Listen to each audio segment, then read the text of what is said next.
Sexual wellness is important, and your one-stop shop with the best staff in town is Fair Villa Megastore. They've been doing it the longest and doing it the best. Yep, huge location right there on OBT. They're a Fair Villa Megastore location. They've got multiple, but that one is gigantic. They got everything, high-end toys, lingerie, sleepwear. It's festival season. You're going to start having the EDC, and that stuff's going to start popping. In fact, EDC's this weekend. Costuming. It's what they specialize in. Basically year-round, more like right now is the time because you got all the outdoor festivals, music festivals, different types of events, and Fair Villa has everything. If you even go upstairs, they have one of the biggest collections of high-end sexual wellness massagers, all kinds of great stuff. And it's the quality that Fair Villa Megastore, that's what they do, and that's what you'll get when you go to the store because they personally vet all the companies they work with, and they only work with companies that produce high-quality products. Yeah, and a lot of times they've had relationships with these guys for close to 10, 15 years. Oh, decades, yeah. And so when you go and purchase something at Fair Villa, you know it's going to be high quality, and that's something you don't get when you just randomly search on the internet. You know what I'm saying? It's like we live in a day and age where... It's funny because you and I talk about this all the time, and it's one of the only places brick and mortar is going to be important because you're dealing with your intimate areas. Yes. I'm not going to go there. You want quality when you're having to do with that. Yeah. Plus, if you're going to spend money on something that's quality, you want to make sure it works correctly and it doesn't harm you in any way and it lasts for a long time. And I spoke on it in the beginning, but I cannot rave enough about the staff. It's a judgment-free area. You can come in there with any question. There's no dumb questions in there. Don't be intimidated because they're super kind and loving people that will treat you right when you go there. It's Fair Villa Megastore. Go to fairvilla.com. Welcome back to A Corporate Time. So we've got a guest on from the Orange County Library System to tell us about it. I never knew this fact. It's pretty interesting. It also sounds kind of like an urban legend of some sort, and I'm a big fan of tall tales, and this is pretty darn cool. Also, I love the fact that the Orange County Library System is run by super cool people that do cool things and do because I think the library gets the stereotype of being stuffy, uptight, and know what I'm saying? It's not. No, it's not. It's the exact opposite of that, in fact. Mike Donahue's on with us right now on Zoom. How you doing, Mike? I'm good. Thank you for having me. So, Mike, tell us about what the Orange County Library System is doing. Yeah, so we are celebrating a pretty important anniversary in our history. It's actually the 100-year anniversary of the book donation that founded the Orlando Public Library. And to celebrate that, we are partnering with Ivanhoe Park Brewing to release a beer. Yeah, see, now that is a lot cooler than your average library. Most libraries don't launch out beers, and this is to commemorate the fact that years and years ago... 100 years ago. 100 years, yeah. You guys, 1921. You guys had a dude called Captain Charles L. Albertson who donated 12,000 books to your actual facility, correct? Yeah, exactly. Donated it to the city on the condition that the city build a library in which to house it that the public could use. Before that, we didn't have a public library here in Orlando. And so that gift kind of spurned everything that you see with Orange County Library System today. So we thought 100 years, that's a pretty big anniversary, and what better way to celebrate it than with beer? And I have a great quote from him. He says, Captain Albertson? Captain Albertson. I have a quote from him, and I'll read it in my best Captain. I'll do a voice. I'll do a Captain Albertson voice. He said, I have thought frequently that my pleasure of book buying came very near being a disease. I felt when passing a second-hand bookstore that same as an inebriate did when passing a liquor store. So we've got his autobiography in our collection in our archives here at the library. We should figure out something where we just have you do an audiobook version of it. Okay, I'll tell you what. Captain Albertson? If you could give me Captain Albertson, if you can give me a copy of that in my studio, I will read and record that as Captain Albertson. I will do that for you. Did he have? Right, I'm holding you to that. I'm writing it down. I'll 100% do. I have to do it. You're our most attractive guest. All of our listeners think you are the most attractive library man. They call you Hot Library Man. Do you know I'll take it. Excuse me, it's Hot Book Boy. Oh, sorry. Book boy. And it's BOI. Correct. I'm a hot book boy. Yeah. I'm a hot book boy. I'm just a hot book boy. Reading all the books and I'm getting all the looks because I got them on the hooks. All right, well, Mike, that wrote itself. you know about the Island Boys? By the way? I do. Do you have any I books? do. Do you have any books in the library on the Island Boys? No, I mean, give it time. Give it time. Okay. I've watched that video almost every day since it's come out, so I'm sure we've got something on back order. He's a for it. long-head knowledge boy. I for sure can read better than they can, right? I mean, and I'm illiterate. Like, I'm just saying. Oh, man. Like, it may be the only, like, the most. Oh, man. Island Boy Challenge. I think they're gonna read better than me. Butler, Yeah. write them on Instagram and see if they're willing to read challenge with Tom. Yeah. I mean, I'll feel real bad when I lose because I'll lose. So, Mike, I know. Back to Captain Albertson. Yeah, please. I know you don't have the answer to this, but did Captain Albertson have like a wide range of books, or were they all One on topic? potato? You know, like, Yes, or whatever. Like, 12,000 potato books. yeah, no, like because a lot of times people. That would be awesome if they were just one thing. Let's talk about this for a second. Like, Yeah. in my We're mind, crazy today. I apologize. like No, it's fine. old timey rich people used to have instead of a car full of garage, or a garage full of cars, they used to have a library full of books, and that was Yes. their like status symbol, right? Yes. Like the Yeah. richer you got, the bigger your library knowledge was. meant, yeah, if you had the Yeah. ability to actually better yourself and learn, you were rich. So when Right. you're a rich person and you're building this impressive library, do you make it where you have a little bit about everything? Like, I don't even know what is the purpose of building out your library? Is it to have the most expansive amount of information People in one still place? do this, or by like the way. This what- isn't an old Right. thing you know, anymore. do they have the books on just they? No, I mean, do you know anybody? Do you know anybody who has a personal library and has designed it in a certain way where they Yes. have? You do? Yeah. I've never even met anybody with a library in their house.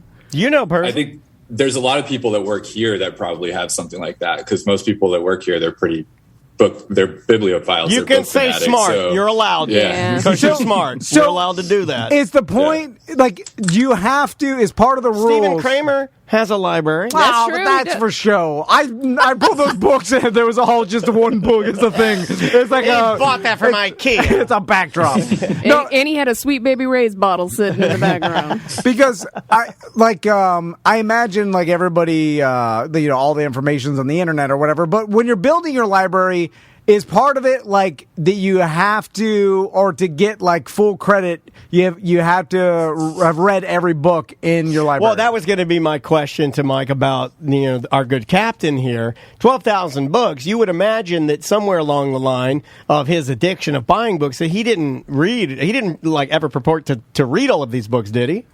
No, I wouldn't think so. What I would tell you, though, is that the autobiography specifically does seem like he takes liberties with his own life at some points. So I wouldn't put it past it for him claiming to have read all of them, but 12,000 volumes. And they're all, it's genealogy, it's Native American history. Those aren't things that you can kind of skim through in a night. So I would be very surprised if he read all of it. I do like the fact, too, that if I'm picking up what you're laying down, that he was a liar like me and Tom are.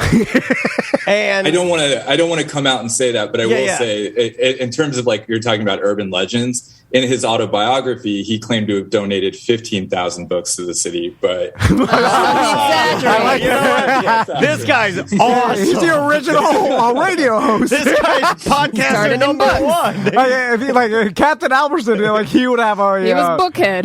We'll have him on. He'd have a morning show. Everything's an exaggeration. He was the first admiral without sleeves on his coat. but Or excuse me, he was a captain. I wanted to make him admiral. So he may have done that to himself at some point. That's too. true. Pump the resume. what I know about being rich and having your own library is that you're not cool unless you have one of those ladders that are perpetually just hooked on a rail and on wheels. That's how you look up your wife's skirt. And then, because I guess the higher your bookcase, the more rich you are, those right? are the It's most status. expensive volumes go up there. Also, you need a globe that you flip the globe up and inside scotch and some glasses.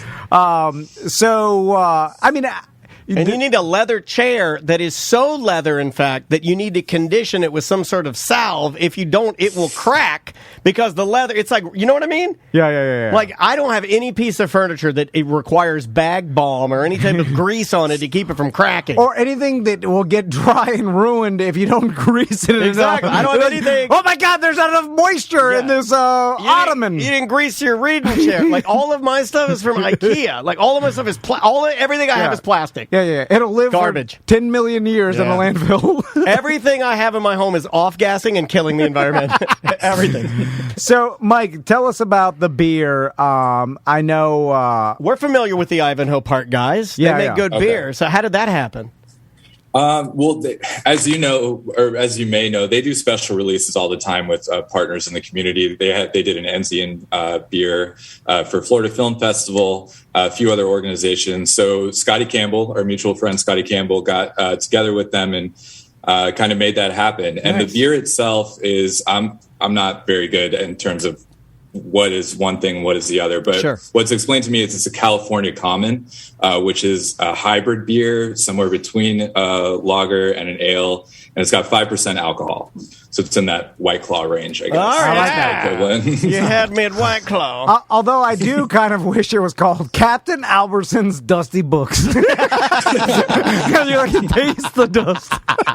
Because no one ever does like a novelty beer. And you're like, it's a little, I can taste a little dust. Put some cream in here. Yeah, what's in here? So when I'm always like impressed by rich people I thought you were going to say I'm always at the liquor store. Like, you know when someone like, this park was donated by, Captain Albertson, and we're like, he donated this? Like, wow. We need to donate. Hey, can we donate he just something? gave it away. Like, this thing is worth millions. Hold on a second. This is free advertising, right? This Captain Albertson guy, this guy's getting tons of free advertising on our show. OCLS is whipping these bees nests and getting them out there. What can we donate? What do you guys need? We will donate something to you. They got everything. And then they do have everything. We need them to donate to us. They have better podcast. I don't even know what it's called. You know what? Donate a free speaking class to Tom Van. It's funny because they don't need anything. Yeah, they need better equipment than we do. They do. Like, we should actually do our podcast in the Melrose Center. It would sound better. This was my idea. And you said, no, we already bought everything. Like, maybe they'll donate their, anything that breaks or, like they're old. Give us your broken we have your old magazines for our lobby.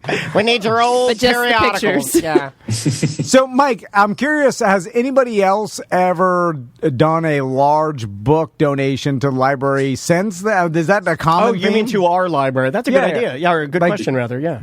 So, not to my knowledge, to the 12,000 volume extent, anything like equivalent to that, obviously you guys were kind of talking about the Melrose Center. That was $1 million just cash donation that was given to us. And we formed the Melrose Center with that. So if you're looking for ideas, if you want to give us $1 million, do a Tom and Dan podcast. No, hold on. Yeah. No, the Melrose Center, they gave $1 million. They don't get a beer. This guy gives a bunch of his junk. He's like, here's my junk. Like, how much could 12,000 Dusty Books cost in 1921? Like, I mean, there was no TV, so I mean, it's probably the highest value thing you could own in your home. I guess he's right. Yeah, I mean, yes, but $1 million is so much cooler. Yeah. And you got to read what Captain Albertson was into. So Native American history. You got Native American history on one side. You get Native American history, and you gave that guy a beer. Then you got another. Give him $1 million. You have a simulator for a backhoe. You guys have a simulator where I can go there and train myself to be a construction worker virtually. Nothing. Get nothing. So, Mike, when can people get? Is the beer already available right now? No, so there's going to be a release event Wednesday, November 10th at 5 p.m. at Ivanhoe Park Brewing. That date is the exact 100 years that he offered the collection to the city.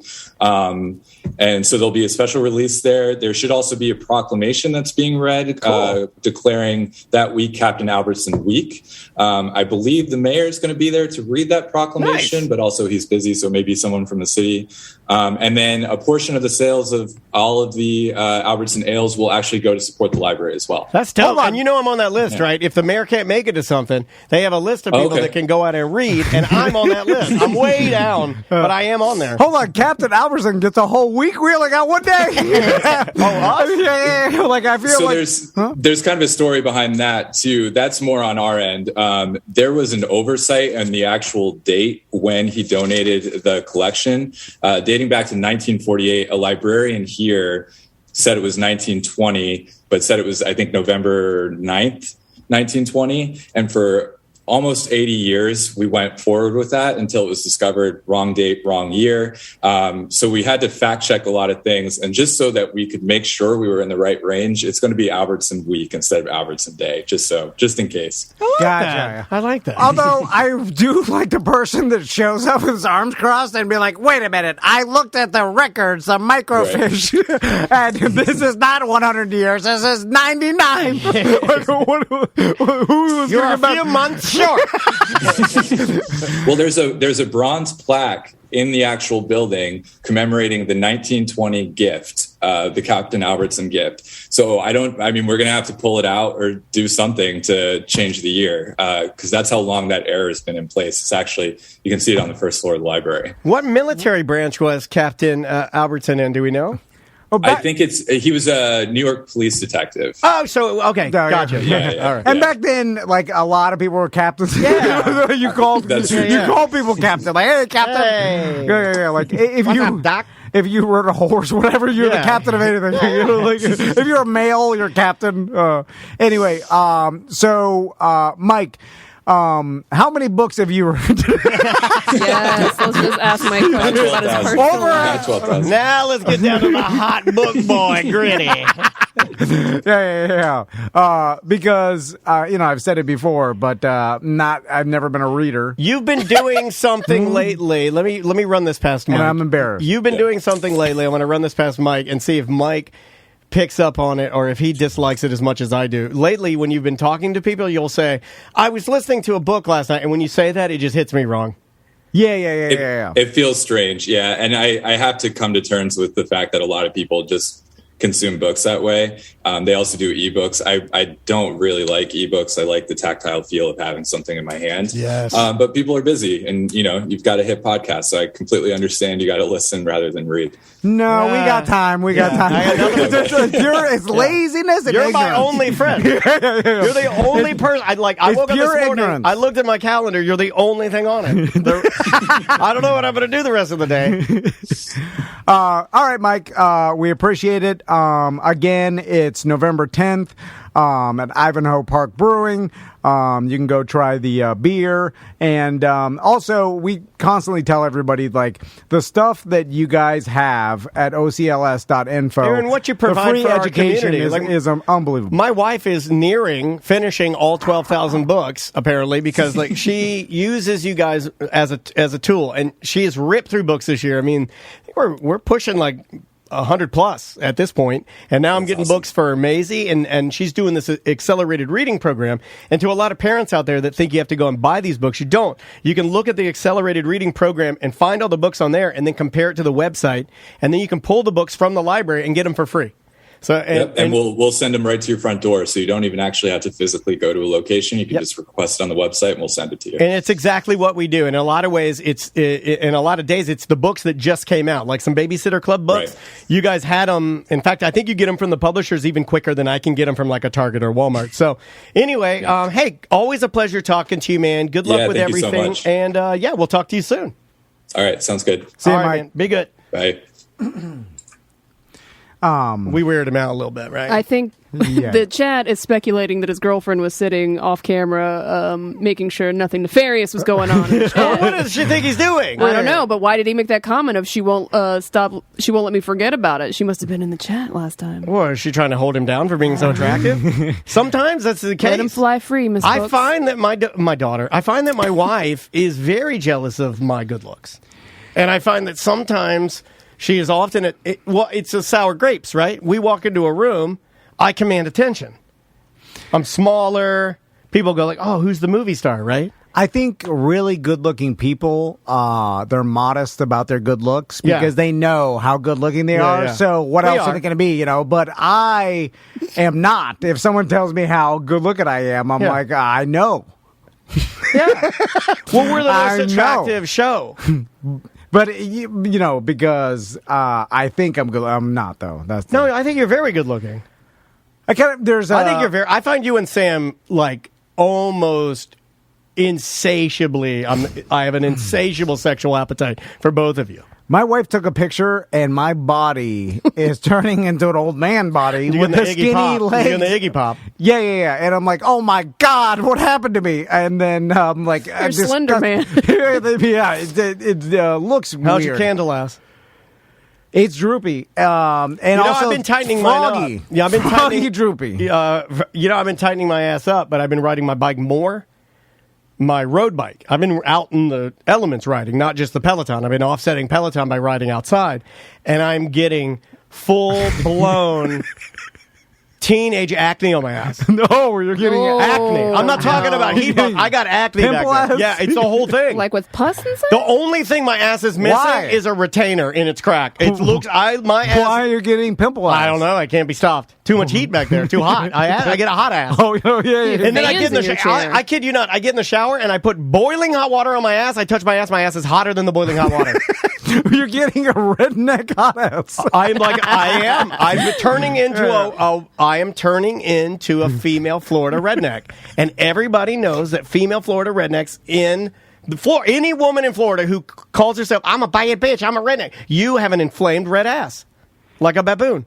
You know what? Also, old people they bleed easy. And speaking of that, I got paper What skin. happened to you? I saw that in the middle of talking to Mike. You got paper skin. It's paper My dad skin. used to get paper skin. I was like, "What is this liquid?" You drink and then I'm it like, too much. blood everywhere. You drink it too much. All your veins are coming to the surface. What did you hit? What? Yeah, you drink Well, it too how much is too much? No one said anything. You drink it every day. Big red circle on your knee. What is you're falling apart over there. That's my leaning knee. Well, he's got blood thinners. He's on blood thinners. Yeah, that's to keep my. He takes an aspirin a day. The chat wants to know if your neck's bleeding. Is it bleeding? I think I took. Very good. Exactly. Oh, you mother! Hey! I'll get you. Bye. Oh my God. Welcome to A Corporate Time with Tom and Dan. I'm Tom. I am Dan, and we are live on Twitch right now. Twitch.tv/Tom and Dan Live.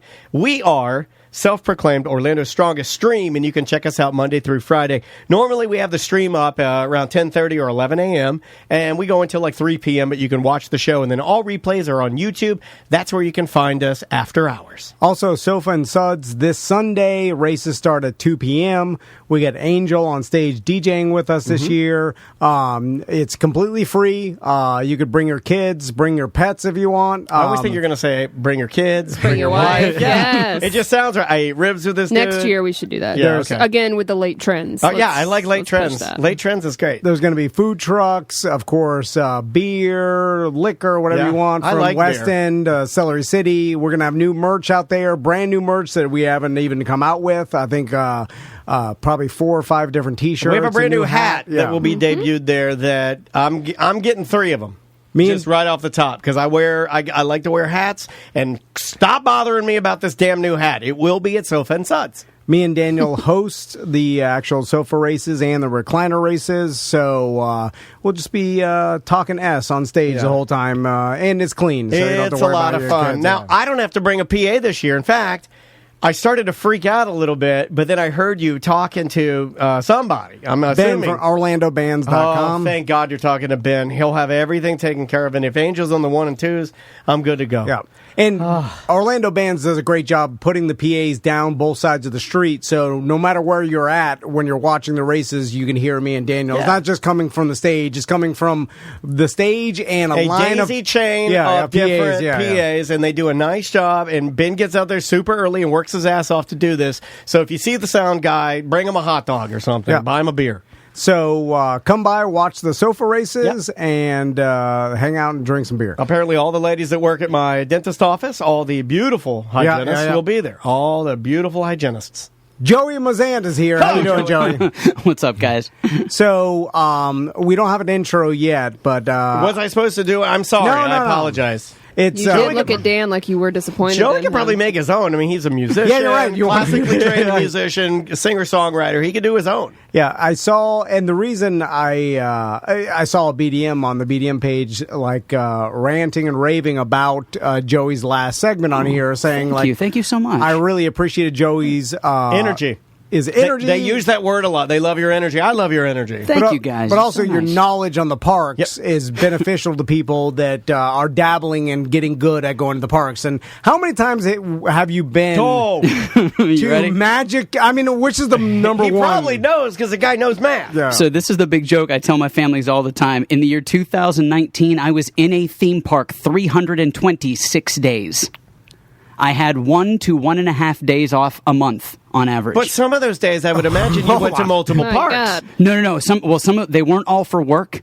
They were all for work, but some were for my YouTube channel. Some were so that I could familiarize myself. Gotcha. Some was because you got to stay tight with all your buddies at work there, so that they know, hey, what's up, man? How you? A couple of handshakes, a big old hug. You got to know people. That's true. Well, it's like me. I roll through Chick-fil-A a couple of times a week just to make sure all the Christ chicken people know me.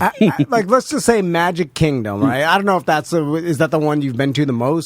It was up until a few years ago. Now it's all going to get replaced by Disney's Hollywood Studios if we're just talking Disney, because it's all about that sweet, sweet Star Wars money. Yes. I got you. Whenever Disney stroked that $4.2 billion check, they knew they were going to get their money's worth. So it's all about Star Wars now. Imagine the waste, by the way. Like, I remember at Universal Studios when we they would tell us some behind the scenes, like, guess how much this sculpture from the Life of Pets is, and they were you're talking about the float. Yeah. We're oh no, I know the one he's talking about. It was just like $3,600. They're like $80,000. We're like, what? Joe, do you know what it was? $80,000. It was a slightly animated. No, it wasn't even animated. No, it was like It was a fiberglass cat. That sat on this Life of Pets thing, and it was beautiful, don't get me wrong, but somebody had gone in, meticulously molded it, airbrushed it, and made it, but it was like an $80,000 fiberglass cat. Yeah. So at Universal Studios, the big red ride, the Hollywood Rip Ride Rocket, you familiar? I'm a fan. That thing I got to be one of the first people on that back in the day. It was awesome. That set Universal back about $48 million to build that. Jeez. The new Frozen sing-along. It seems too much, right? You're like, well, you could do it for $29. Right? I'm saying,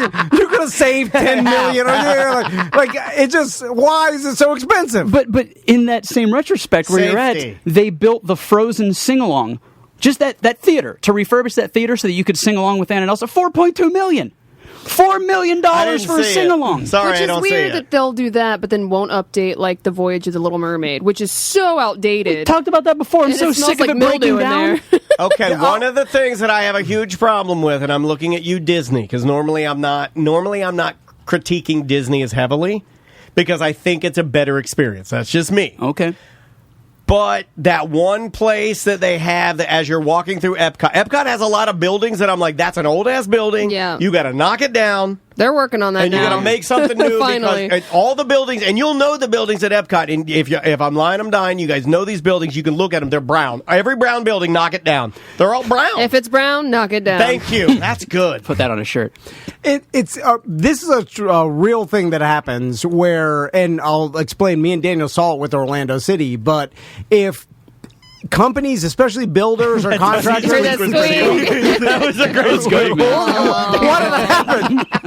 Why did that happen? Power through, but it was too good. I heard it and I was like, don't say anything. Why did that happen? It's a remix. So, anyway, if they think you're rich, they will charge you quadruple what they'll charge. Me and Daniel, Orlando City, sent us out to try to put together they wanted to do an Orlando City, soccer truck, right? And they wanted a really awesome truck that they can go to mobile events. Just like a promo vehicle. And we were in charge of kind of getting the bare bones, the skeleton of the vehicle, and we know how to do this stuff. So they were go around to some of these the different custom places that do audio and car customization places, and get us some quotes. And get us some quotes. And I remember we went to one and we sat down with the owner, and then they talked to us and man, what you want with the system, and I was stuff like that is going to be like, upwards of like $17,000, $18,000, right? We're like, wow, that's a lot. And then Orlando City, like, we didn't even know, like, they went out and talked to some other place,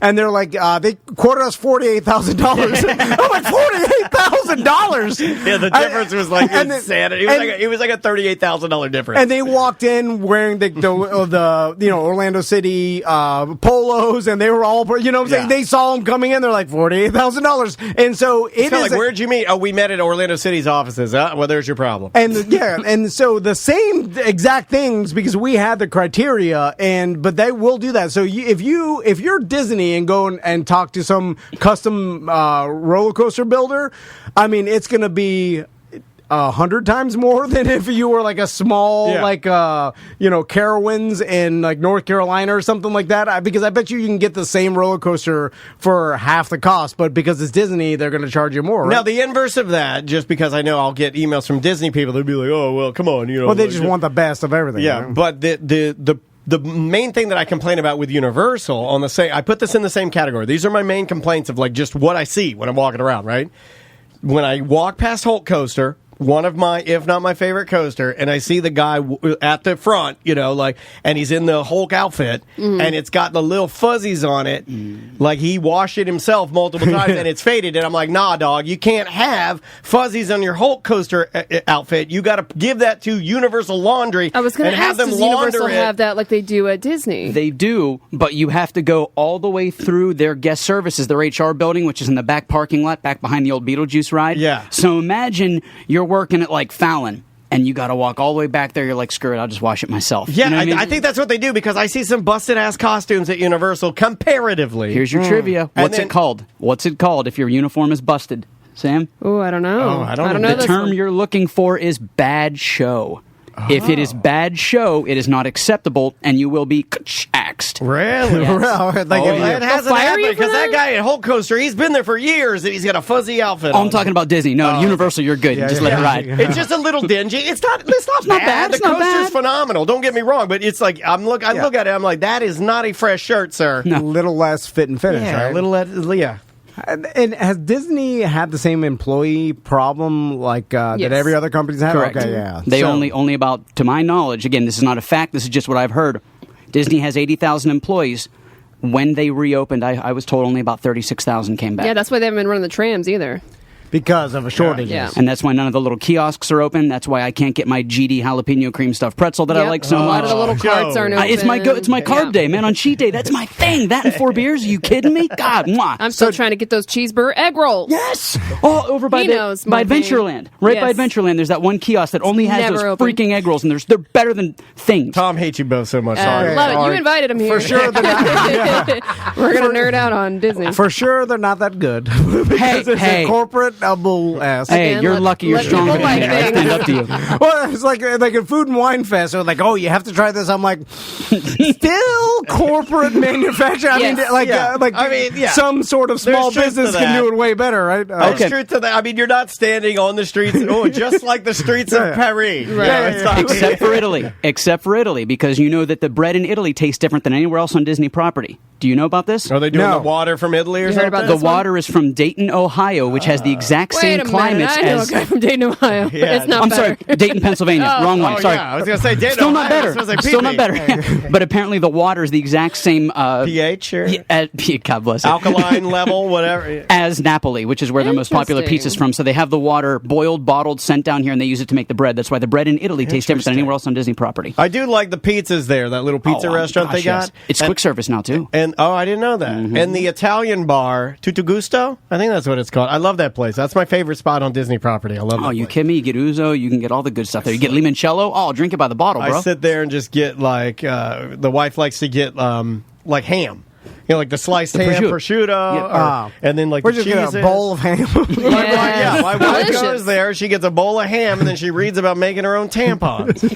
That's what she does. She's weird. So she calls them hampons. Hampons. Oh my God, hampons. Sure. So my idea for this bit would be for you to give some advice to people that like to go to the parks that you have that other people don't because you go so much.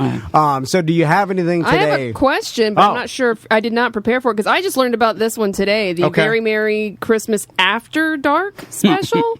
What is this? What are they doing after dark now? Whoa, Very Merry After Dark. What is this? Anything back when I was a kid, if it said After Dark on the end of it, there were T's involved. Yeah, like Big Brother After But it was so Dark, scrambly, and you had to turn the channel to the weird. You remember that? Like Jerry Springer After Dark, T's are involved. Right. You know, So that's why I was a little taken taken aback. I was like, what is T's, this? you know?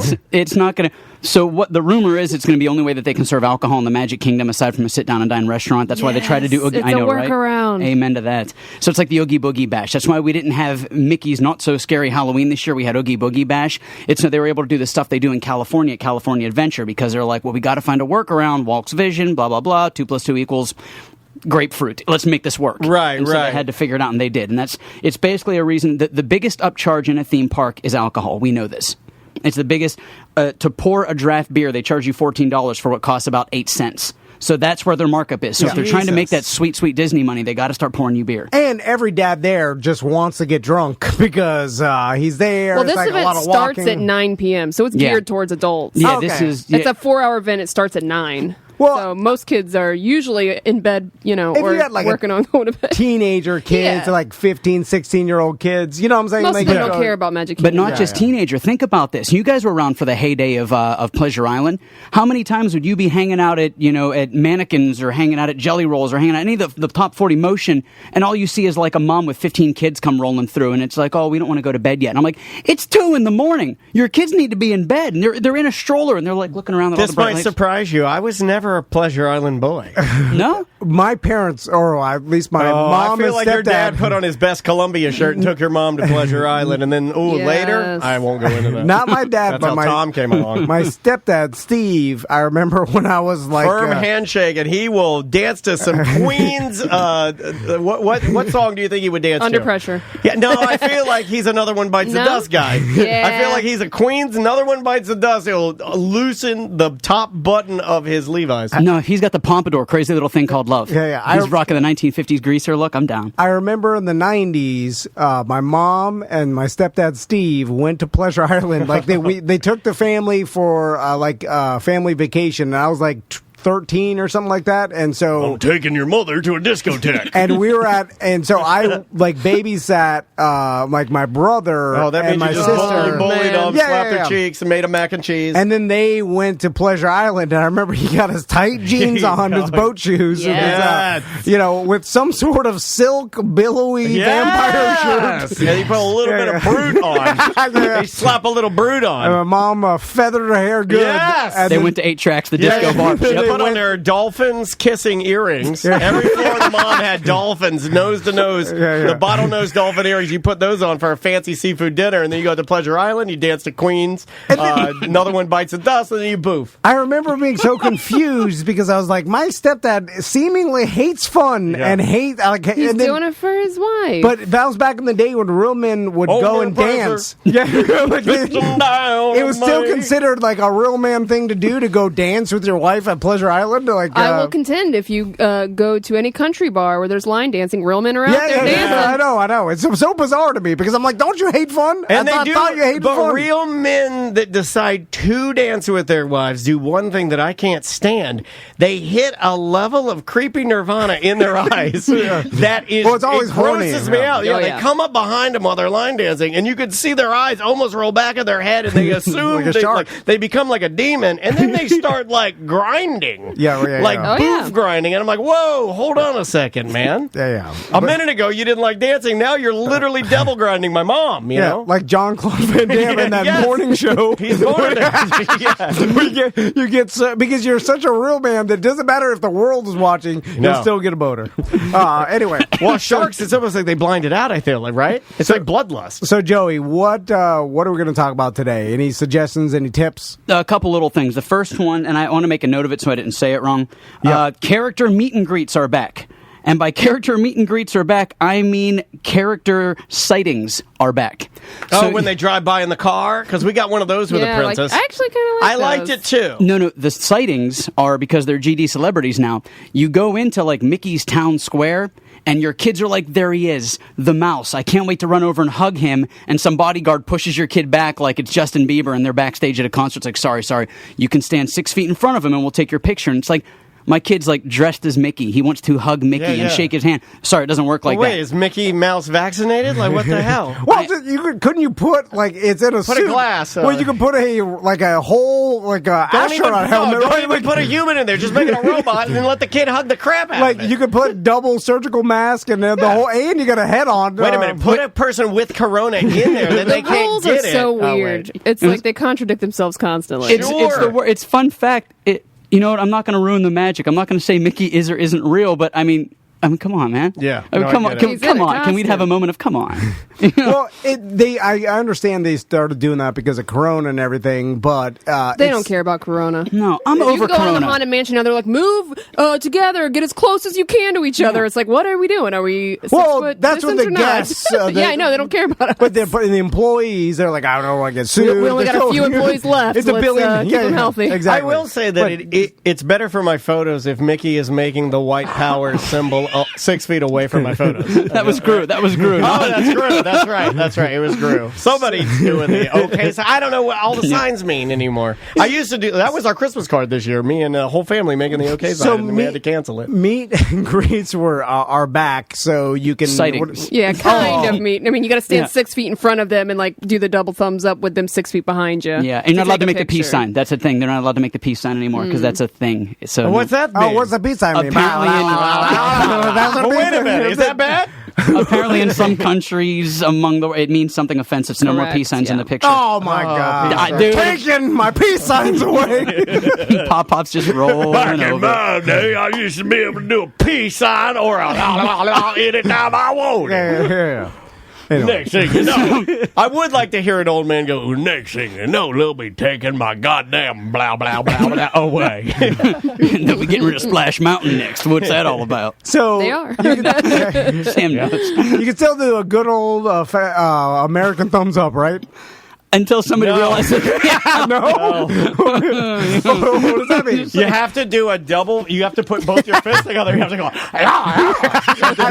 Yeah. You have to do it. Yeah. I'm telling you. What about the all over everything? Yeah. The multiple. That's called that. Yeah. D's and C's. D's and C's. Yeah. You can do D's and C's. They call that the B cocky. You know what I'm talking about, right? Oh yeah. Anyway, so the other thing, this is I always like Don't to give. Don't be arrogant. Be cocky. There you go. I love you guys. I wanted to give all the BDMs are so nice. Everybody who reached out and said hi to me, added me on Instagram, and thank you guys so much. It's been nothing but kind words, and I really appreciate That's y'all. awesome. They'll turn against you. Yeah, they will. I expect it. They used to love the second EJ appearance too. they turn on you. Yeah. The first thing, like, we want more of that. Get that big cocky him. And then I actually set you up for failure because I'm like, we're going to be doing more of this, and that's what they hate. They hate doing anything I like. It's all right. That's true. That's what happened to Nerd Job. I will be going the way of those before me, the EJs and the greats of the world. You could never be that bad, babies. though. Yeah. I appreciate it. Every episode of Nerd Jock's like the first episode for me. I'm like, Yeah. I'm sorry. It's one of my 5 favorite segments, too. I'm sorry. I think EJ's a nerd who knows his stuff. Well, yeah. Well, he's a nerd. I don't know. Yeah. And he doesn't care, and he's lazy. That's the problem. I don't like that. I don't like that. I think the general public dislikes laziness, even though they're lazy, which is weird. Like, I don't like laziness, and I'm lazy. I'm like, why aren't people working hard enough? This might but I'm not come as a surprise to you, but I think short people are disgusting. Horrifying. Yeah. Every time I see one, I'm like, oh, yuck. Anyway, so the visitations are back. They are. What I wanted to help as visitations. Yeah. On the hospital. Yes, the hospital visitations are back. I want to do a couple of freebies for the BDMs. I wanted to save you all some cash when you go to Disney. Yes. There are, of course, I remember you go to Disney almost as much as I do. My gosh. You can pay for the Lightning Lane, as we talked about, the Genie Plus, and that's nice. For $15 a person, you can book fast passes. That's a necessity. But I'm going to save you money on the individual rides where you can pay extra money for them. Don't pay for Space Mountain because that doesn't get a line until after 10:30 in the morning. If you go in the morning, I'll save you for family of 4. I'll save you $40. Yeah, so before 10:30, not needed. Not needed. Okay. Same thing with Animal Kingdom. Don't buy Expedition Everest. That park only has 5 rides. Literally, if you can, I can do that whole park in an hour and 15 minutes. See, that's important info. Yeah. Because if you know which ride, like the start, correct me if I'm wrong, but I believe, and you've told me this before, so I think you're going to agree. Your starting ride is like getting there and starting your day on the ride that gets you going the fastest is paramount. Yep. Okay. You do Animal Kingdom. It's literally that's the one where if a family's like, hey, we're booking you for 3 days. I said, okay, I'll give you Animal Kingdom for free. On the 4th day, here's what you're going to do. You're going to get there at 7:30 in the morning, go to Avatar, work clockwise around the park. You'll be out by 10:30. That's great. I wish there was some secret, but that's it. That's really Animal Kingdom in a nutshell. Good to know. A lot of this is if you could be missing out on information you don't know. And sorry to go to gambling real quick, but there was now that I don't know if gambling, if people knew this, but Hard Rock Casino now opened up an app where if you're in Florida, you can now their sportsbook app, you can gamble through their app legally in Florida. Yeah. And on my gambling page, I saw a bunch of people like, look at this, it's open now. And then I subscribed to it or whatever. There was a BDM that it was his first time making a bet because he didn't want to go through Bovada and the offshore stuff because you got to go through Bitcoin or whatever. Anyway, so he made a $5 bet on the Jaguars to win the money line bet. And it was a ballsy bet because previous to that, I was screaming, you're wasting $5. Correct. No way they're going to win. Anyway, they won. And then another BDM was saying, congratulations, but your first bet, it was a $100 free roll as a part of their promotion. So he could have bet $100 on that first bet. God, yeah. And then won, I think it was like, who knows what the odds are, like 6-1, like you could have won $600 or whatever, free, but he bet $5 because he didn't know about that. And a lot of it is like, know the promotions, know what you're getting. Well, that's the hardest part of poker for me, right? Like, I know how to play poker. I don't know how to bet in poker. Yeah, well, I don't know how to raise correctly. I don't know how to position myself. I don't know how to do any of that. Yeah, and just knowing that could make you a 5 times better poker player. I believe it's more important than even your cards, because a guy that knows how to bet, no matter what cards he has, knows how to play. So I don't know how to do that. One of the most coveted prized possessions I still have to this day is the printed photo of me and you guys at the Phillips File Poker Tournament. The year that I knocked Shannon Butler out of the tournament and she signed my shirt, I still have that picture. Nice. I think it's from 2009, and it's me and you guys. God, you haven't aged a day. I still love that picture. Not a day. My beard is white, snow white. It's perfectly manicured. You're a beautiful human. Thank you. I got it cut on Thursday. So, Joey, you think a lot of people waste their fast passes on rides that they could have got on at the same amount of time? Very much. It's when you open up the app, the first thing you see is what pass can I grab first? Oh, there's no line for It's a Small World. We should grab that fast pass. It's like, fun fact, there won't be a line for It's a Small World until there's a line for everything else but It's a Small World. So it's just a matter of, again, hit me up. If you're going to the park with your family and you like a little free information, I love the BDMs, man. You guys are the reason why I get to do stuff like this. So please, hit me up. I'd love to share my free information with you and make your day successful. Yeah, make you look like a rock star. 100%. If you do go and you navigate it incorrectly, he'll tell you too, like you've 100%. Done with me. He's like, yeah, why didn't you call me? You did that wrong. Like, you got to save some time. So, maybe you didn't come prepared for this, but I'm going to throw a curveball at you. But if you are going to your family and you like alcohol, is the Pope Catholic? And are there any particular places in the park where the alcohol is cheaper, or you get more bang for your buck, or any tips or tricks to consuming alcohol for less of a price at any of the parks? Unfortunately, Disney does not become a Fortune 500 company by offering discounts. So alcohol is the one thing that you're going to pay for. My best recommendation is drink outside of the parks before you go in, like Epcot. If you go to Epcot and Hollywood Studios, I go to Big River Grill and Brew Works. The brewmaster there's a cool guy. You can drink all the beer you want there. It's very inexpensive. Get yourself loose. Then you go into the park and have a couple of $40 martinis or whatever it is you're going to drink. Gotcha. I recommend it. It's just like when we were in high school. 21 years of age, when you're able to drink. You drink before you go to the event. You drink before Pre-party. Pre-party. There's the word. Thank you. And so there's nothing cheap once you get in the parks. No. Gotcha. I remember, but they are offering full pours now at Food and Wine on beer, which they have never done before. Yeah, it used to be little 4-ounce pours. Because I remember on the cruises when we used to do Tom and Dan cruises, some of the beginning ones where you didn't get like a all access drink package or whatever. Like, there was a hack where if you got the Foster's big oil can of beer, it was the same price as a regular sized beer, but you got whatever the oil can ounces are. Yeah. And I remember people were like, "Hey, get the Foster oil can." It's the same price. It's the same price you get, and that was the hack. But there's nothing like that. Disney's like, hell no. Every beer is going to be $18. I would love to talk to those guys on the cruise ships and be like, for some weird reason, every family that comes on this cruise ship brings 8 bottles of Scope. They almost really care about their breath. Yeah, exactly. You can see that. Yeah, you absolutely see that. So, Joey, anything else that tips or tricks? With the theme parks, are we jumping into gambling? Let's. We're kind of flip-flopping. Yeah, let's talk gambling. Wherever you want. We're loose. So we made this joke a while ago. I thought it was brilliant. I like the alliteration. I like what you did. Tom hits me up with this really cool email about, hey, man, he's like, you seem to know the parks and you seem to like gambling, and I don't think he cares for the parks, but I'm pretty sure he likes gambling. So he called it Parks and Parlays or something, just a working title. I thought it was clever. He forgot about it. That sounds great. Who told him that? That's my idea. Parks and Parlay. I'm Parks and Parlay. So I started pulling a whole bunch of analytics, and I'm thinking about the Steeler game tonight versus the Bears. So you got the Steelers 4-3, Bears 3-5. I found a pretty sick parlay at 6.5. If you get the Steelers, give them the advantage. They're in the home team. They got 2-1 on their home advantage. This is a weird. You got to work with me on this one. Okay, all right. Their kickers are thirsty. Steelers kickers on the way out. Bears kicker coming in. The Bears. We're doing the Super Bowl shuffle versus the Steel Curtain, 70s and 80s. These are guys that haven't.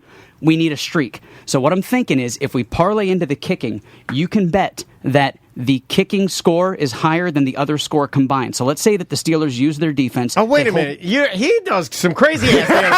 You do, like, basic... Well, I'm too stupid.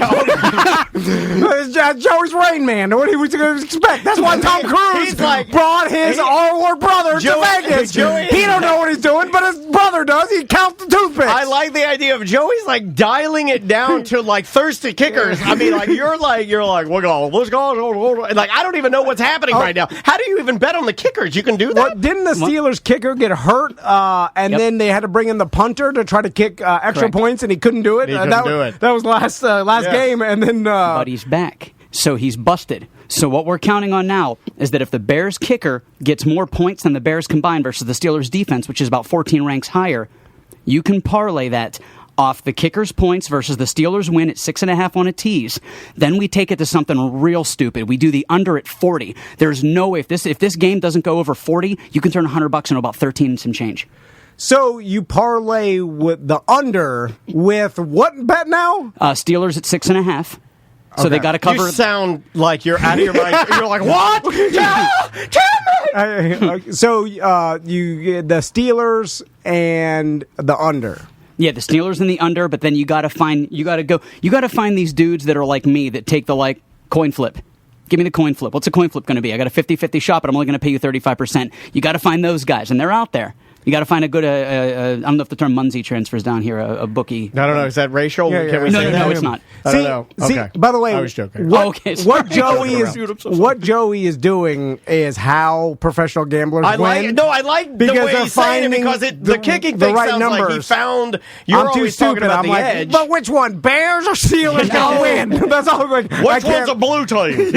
No. I understand what Joey's saying. It's but it all depends on what sportsbook you're using. People are liking Parks and Parlays. I see a lot of positivity in the chat room. Twitch.tv/TomAndDaleLive. But what does that have to do with the kickers? Because that's the third leg. You got to have 3 big legs. You know what I mean? And the third leg is the one where you have to take it. The Bears kicking team has to put up more points than the Bears total.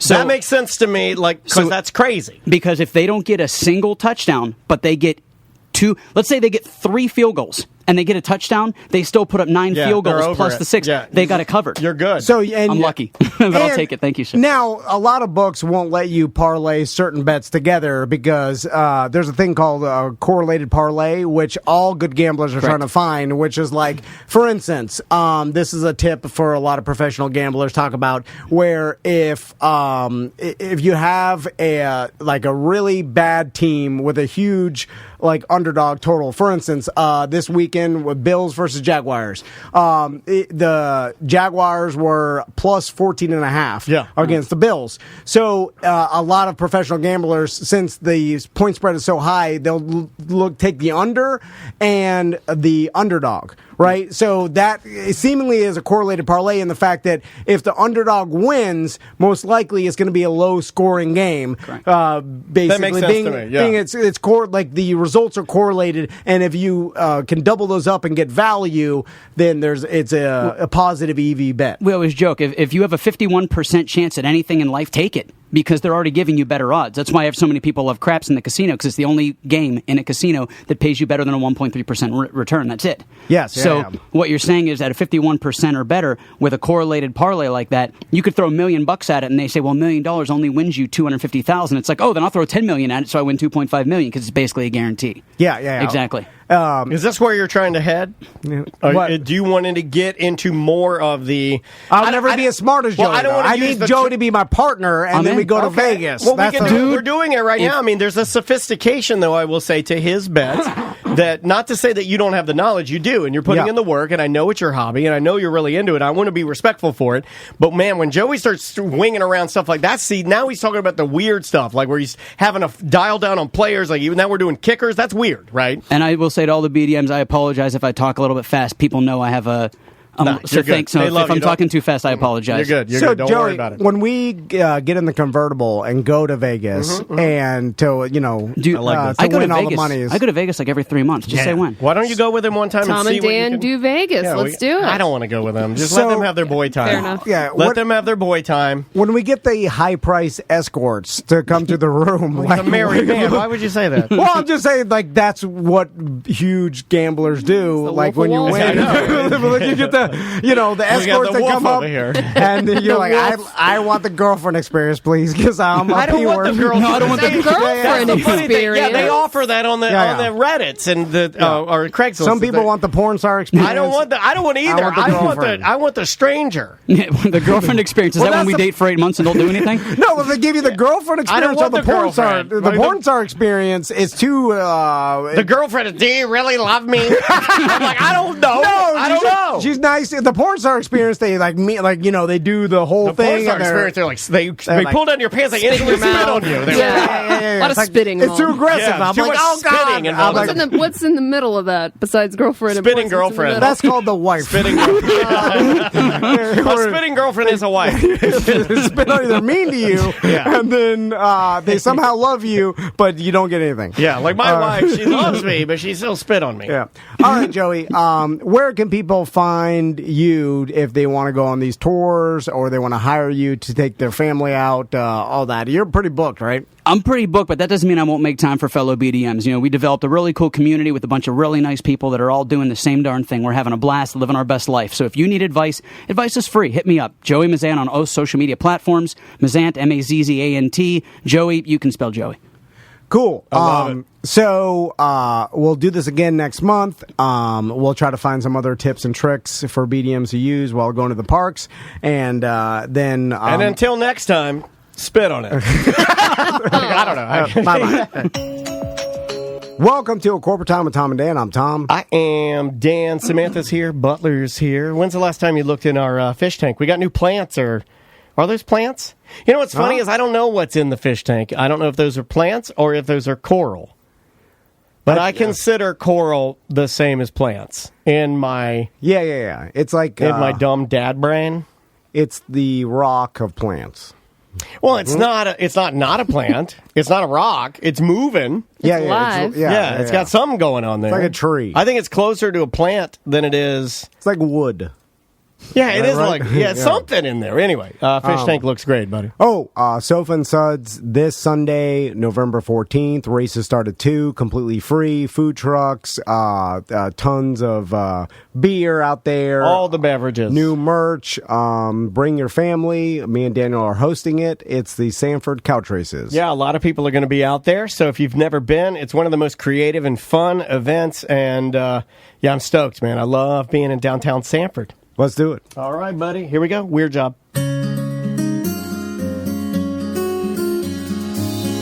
Tom wanted to do a bit. He called it Weird Job Wednesday. Dad really likes it. Tom says that's bullshit. It's another Weird Job Wednesday. What are you doing? What is your job? Are you neat? Are you tidy? Or are you a fat slob? Do you make lots of money and you sit up in your tower looking down on all the people who are working by the hour? It's a Weird Job Wednesday.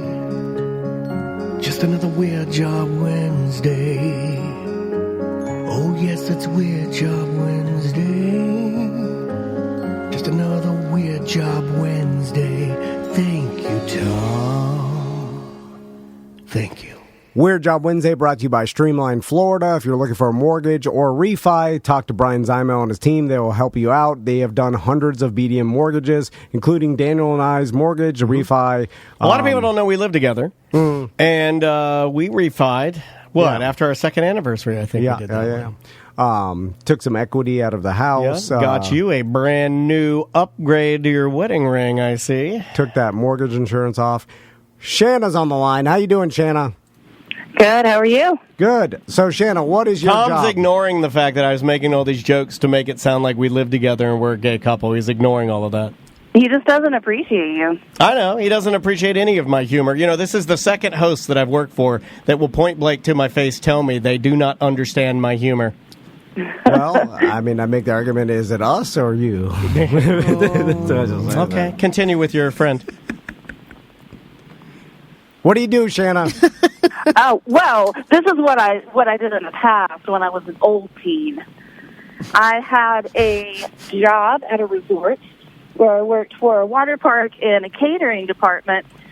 That led to the weird part of it was that I kind of dated Theo Vaughn's college roommate. You dated Theo Vaughn, the Rat King.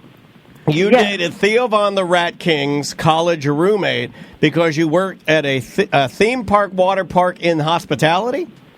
Yes. All right. All right. I like this. Weird flex saying, I dated Theo Vaughn's roommate. I like that. That's a name drop. That's a Buckethead level name drop right there. Like, I feel like twice today. Even if you said Theo Vaughn, I wouldn't be that right. Like Theo Vaughn's, good great guy, great comic. We've had him in here one time. I'm like, all right. So he's up and coming. Has a new special on Netflix, I believe. Was just in Times Square. So very successful. It's not podcast. Funny. What, Shanna? Okay, she finds him not funny. I agree with you. To each your own. Yeah, enough. Comedy is subjective. What water park did you work for?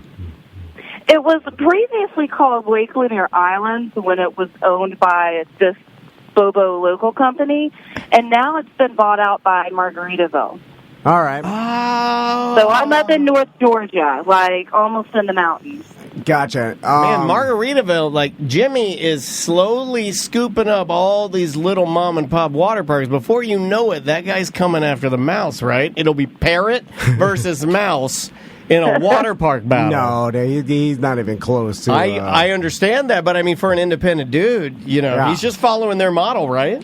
And we're just following his model. He's making money. Yeah. So when you worked for the catering department, what'd you do? Okay, so basically we would have companies or big families come through, and we would set up their garbage picnic food. So it would be, your hamburgers, your hot dogs, your fried chicken, big, gigantic, stinky pots of baked beans. And so, yes. Yeah, I didn't eat baked beans for like 5 years. It was that bad. I love baked beans. Who wants baked beans at a water park? Not me, It's buddy. the number one thing I eat. Why would you serve that? No, it's the optimum protein and carbohydrate mixture for sliding up and down water slides. Beans are the perfect food for the water park. Serve stuff that stops people up, especially when they're in water. Well, yeah, but then they can't poop in the wave pool. But you're serving beans. That's the worst. You're serving. No, it's only. I disagree. I am a beanman. I'm a legume boy. I did not make the menu, and I blame it on our head chef. Okay, he was this old perverted French guy. I love the beans, and I love. Right, pretty much. So, like, at Christmas, when they did Santa's Village, he put myself and my best friend in charge of the candy counter purely for the fact that he could bring corporate through and introduce us as his fudgebackers. Oh my God! So he did it. Wait a minute. He did. Wait. He did. He's the guy from The Office. He's Packer from The Office. No pun intended. But he went that far for just a inappropriate dad joke to the higher up. He put you in elf costumes, and then he walks through and he's like, "And these are my fudge packers," and he laughed. He literally did. He would laugh. He would "Princess, you're not mad." And I'm like, "No, I guess I'm not." Princess, is he dripping with rings? Princess, you are not mad that I call you fudge packer. Right, and so because of his weird pervertedness, I almost got suspended because my best friend and they challenged us to weigh our teas on the candy scale, and then compare to other stuff. And so all right, fudge packers. Here's what I want you to do. I want you to put your teas on top of these scales, and we'll weigh them. The fudge packer with the biggest breasts gets $100 cash.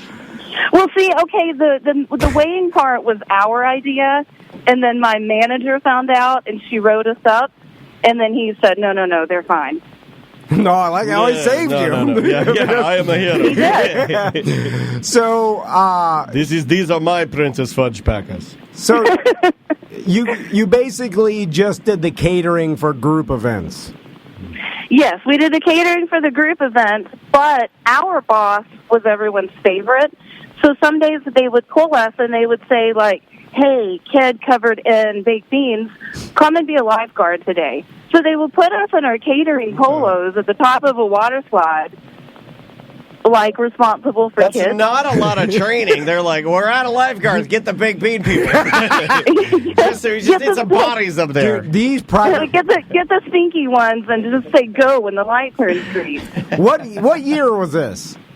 This was 97 through 2001, probably. Oh my God, that was a long time. So I know. In the 90s and especially late 80s and in this there was a lot of T's on scales. Well, there was there was a lot of that, but there was also privately owned water parks that were Bobo, because I remember there being Water Mania. There Water Mania Wet and Wilds. there's but the Wet n Wild was a bigger one, but there was they had multiple parks. Was there a chain? Yeah, Six Flags? Wet n Wild had multiple parks. Do you remember Six Flags water park? I do. I remember Silver Springs had one too. That's still open. A kid died at Six Flags when I was a kid, and I remember it being on the news, and I was like, "Oh, someone died." But you know how long it takes to put all Six Flags half mast?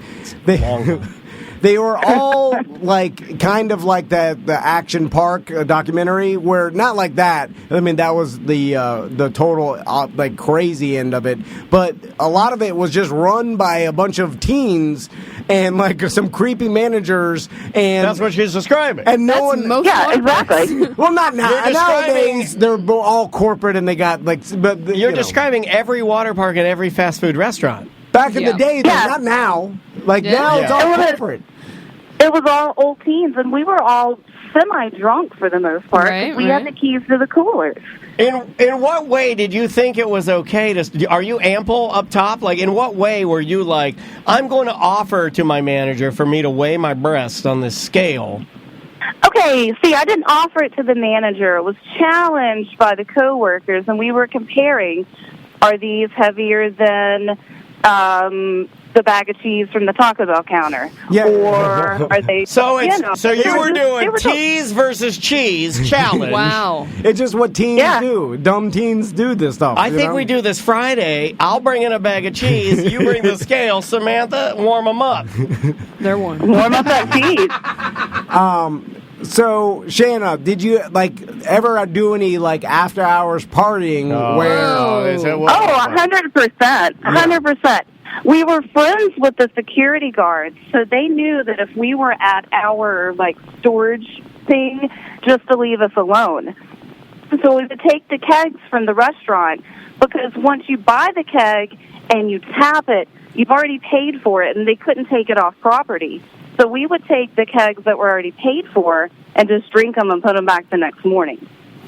And this sounds just like a really awesome time in your life. Dude, it was It was fun or not fun?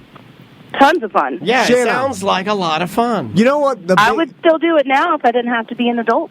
The biggest difference that we're going to, there's going to be a generational gap of, there's all these stories that we all have at our age of doing these things and, like, working for these corporations and stealing booze. Like, and when I was in high school at the sub shop, we would get booze from next door and drink while we closed, right? In big, styrofoam cups. Big Mondo cup. And then my buddy worked at Steak and Ale, and he'd take the kegs, and he figured out if he pushed his thumb in the top of the keg ball, he could, beer, like foam would squirt out, and he could fill a crock.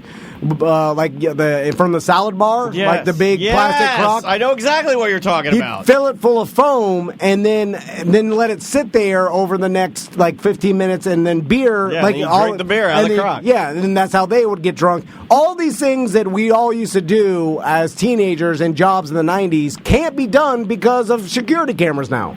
Security cameras and social media. Yeah, he's right. Well, but even besides social media, every place, because security cameras are so cheap. Everything's monitored now. I mean, you can get a security camera for $30 that goes straight to your phone. Well, I believe if you sign up for Nest right now, seriously, if you sign up, I believe they send you a free camera. It's free. Every business has free cameras, so nobody can get away with this. So we're going to be telling our kids all these stories, and then they'll have no reference to it because they'll be like, I could never get away with it. We're being monitored all the time, which kind of stinks and makes me sound like an old man, right? But it's part of that rite of passage that current day teens aren't experiencing. It's just tech and time, right?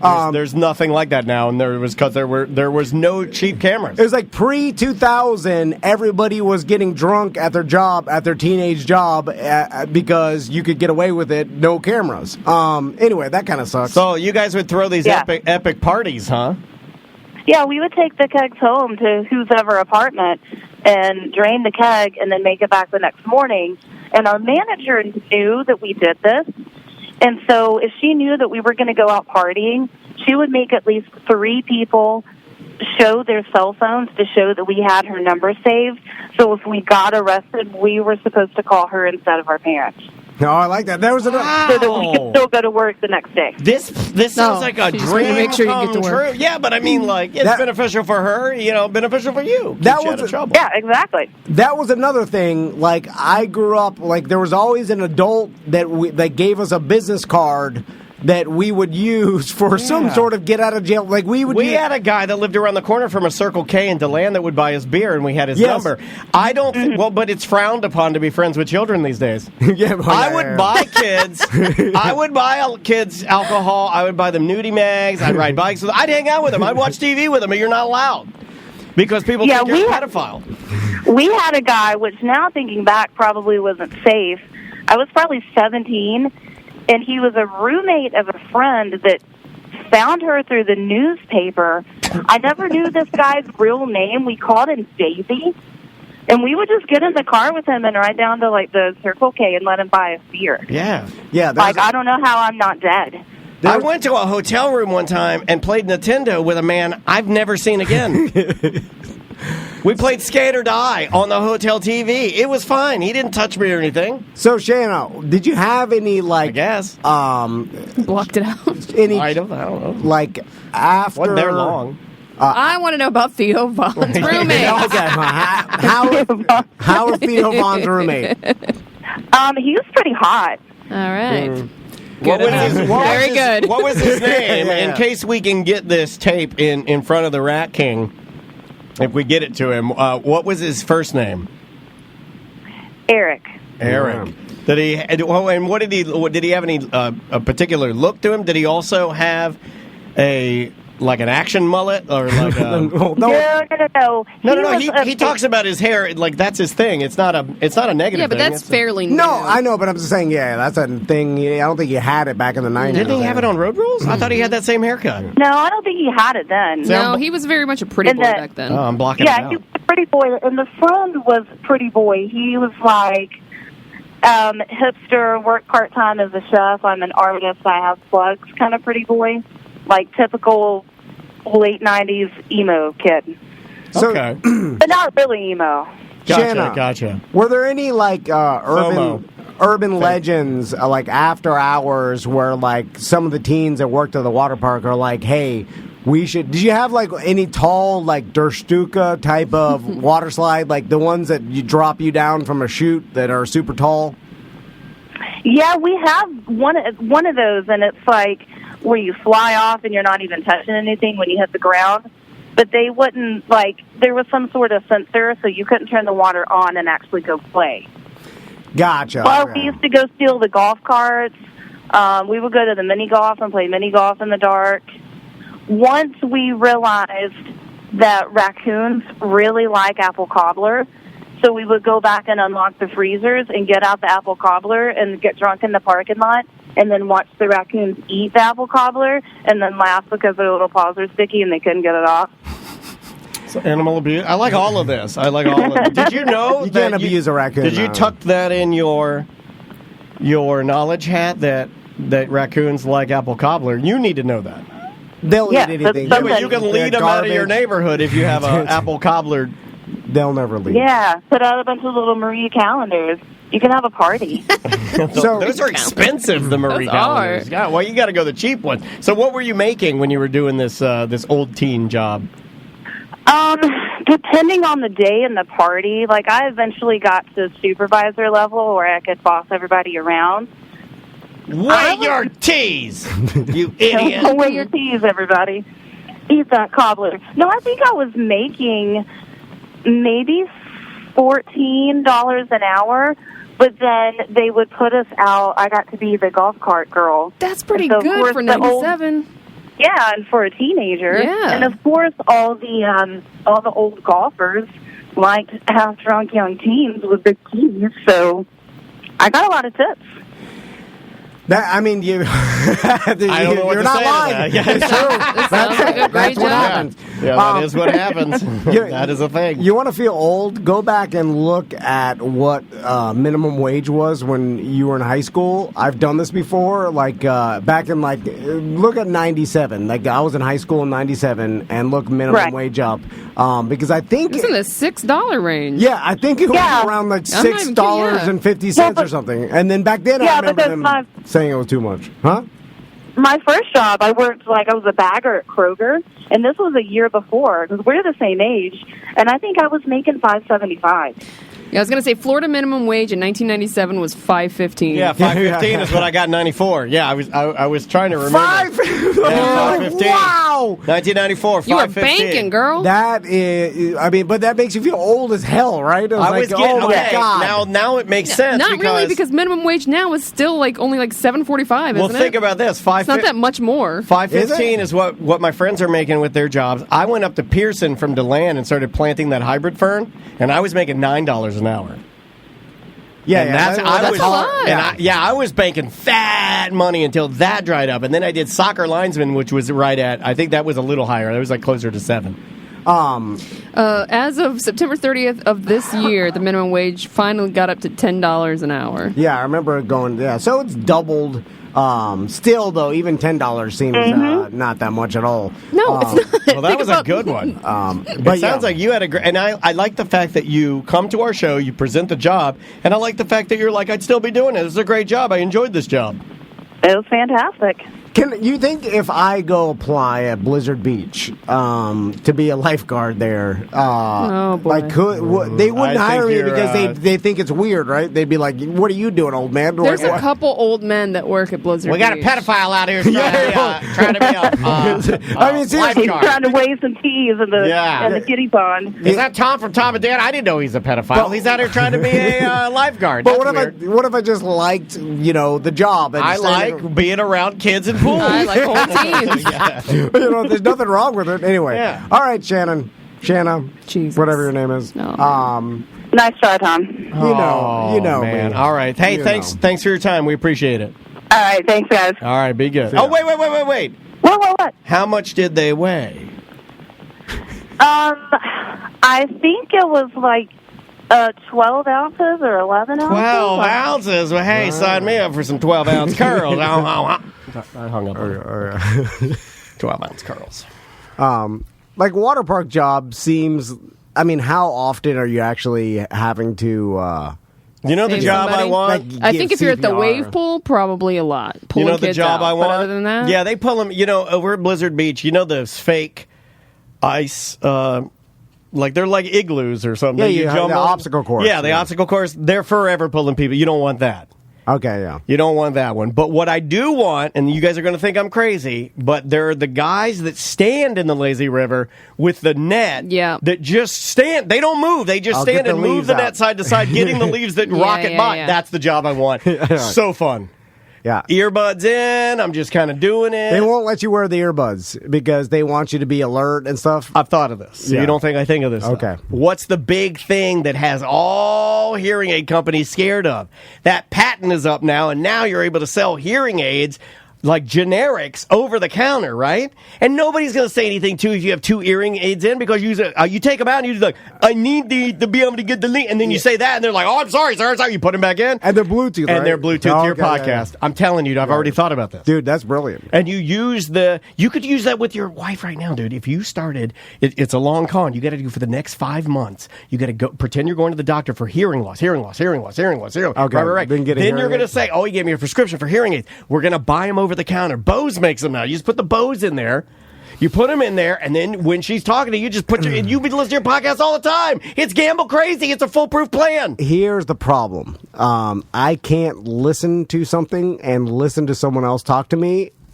My brain will. It's like it starts one on podcast, one on your wife.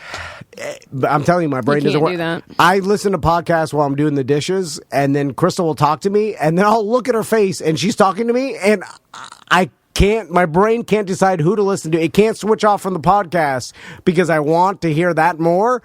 So I'm like trying my hardest, and then she's like, just pause it. Okay, be honest. Because then I have to pull it out of my pocket, and then she's like, oh no, and you can press the button on your earbud. What on your iPod? In the thing in your ear, your AirPod. Yeah, it has a button. Oh my god! I didn't know it had a button. Yeah, you can either tap it or haptic touch it and squeeze it. It'll pause. I had no idea. I had no idea about that. All right, I just touch it with my. Yeah, you can just touch it. Where's the button? It's like a little. It's built into the AirPod. All right, didn't know that. I have no idea. I was always taking it out. Then I have to take my phone out, push play. Anyway. Bye-bye. Welcome to A Corporate Time with Tom and Dan. I'm Tom. I am Dan. Sofa and Suds this Sunday starts at 2. I'd get there a little early because everybody kind of posts up where they want to watch, the races from. But there's no really bad seats because the races go in all directions. It's sort of like Sanford's Tour de France. Where you see the couches are entering the countryside. They go over the wheat fields and down through the Arc de Triomphe and through the city of Grand Paris, except it's Sanford. Completely free. Of course, there's plenty of alcohol, food trucks, family friendly. Yes, you can bring your pets. Just come out and hang out, chill out. And watch the Sofa and Suds. We do ask that you try not to bring your cooler down there and not help out the people that are selling the beverages and food. But saying, we're all still, I like to think of it like this. Instead of looking at it from the standpoint of, look at it from the standpoint of, I'm going to help out some of these great Sanford vendors. I'm going to eat local. I'm going to drink local. And that way, I'm helping my community. And that way, Sofa and Suds returns. That's the way I look at it. It costs money to close the streets, to get the permits, all the security, all that stuff costs money. And Triplet's not the mayor anymore. We don't have the hookup. So buy a beer from Cellar City when you're there. Yeah, there you go. There you go. Look at it. Just flip the switch, right? You got to flip the switch on it, make it positive. And me and Daniel host the whole thing, so we basically just make jokes about it the whole time. Yeah, I mean it's an extremely easy day for us. So Butler brought this in on Monday, and. So it's weird that he would bring in his penis pump and then ask us to sign it. I don't know why you'd want us to sign that. So what is this? Charity auction. It's good for the kids. What is this, Butler? So this is a TENS unit. This specific unit is called a TENS 3000. TENS 3000. Muscle stimulation and just for active recovery.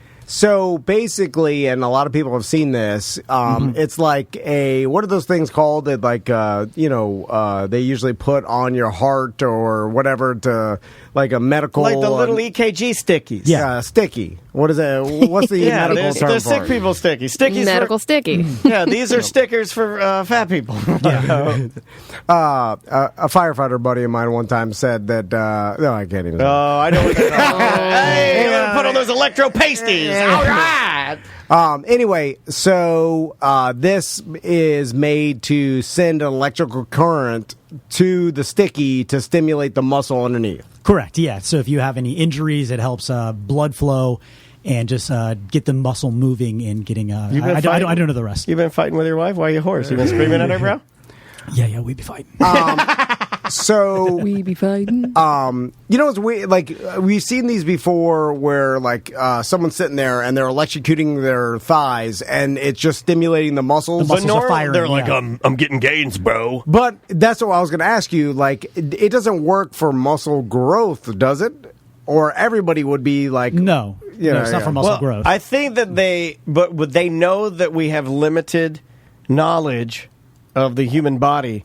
So I believe they know that it doesn't gain growth, right? Or there's no gains there. But I think that they leave that alone so we will still believe it. Because, yes, I feel like I'm with you. Like, I've seen people wearing it before, and I'm like, yeah, well, of course that guy's pumping his muscles with the electricity. Now, I fully am not injecting any bit of truth or knowledge into that. I'm just saying what I think I see, right? Mm-hmm. Well, the way... No. We all got passing it. it on. I think we all got it.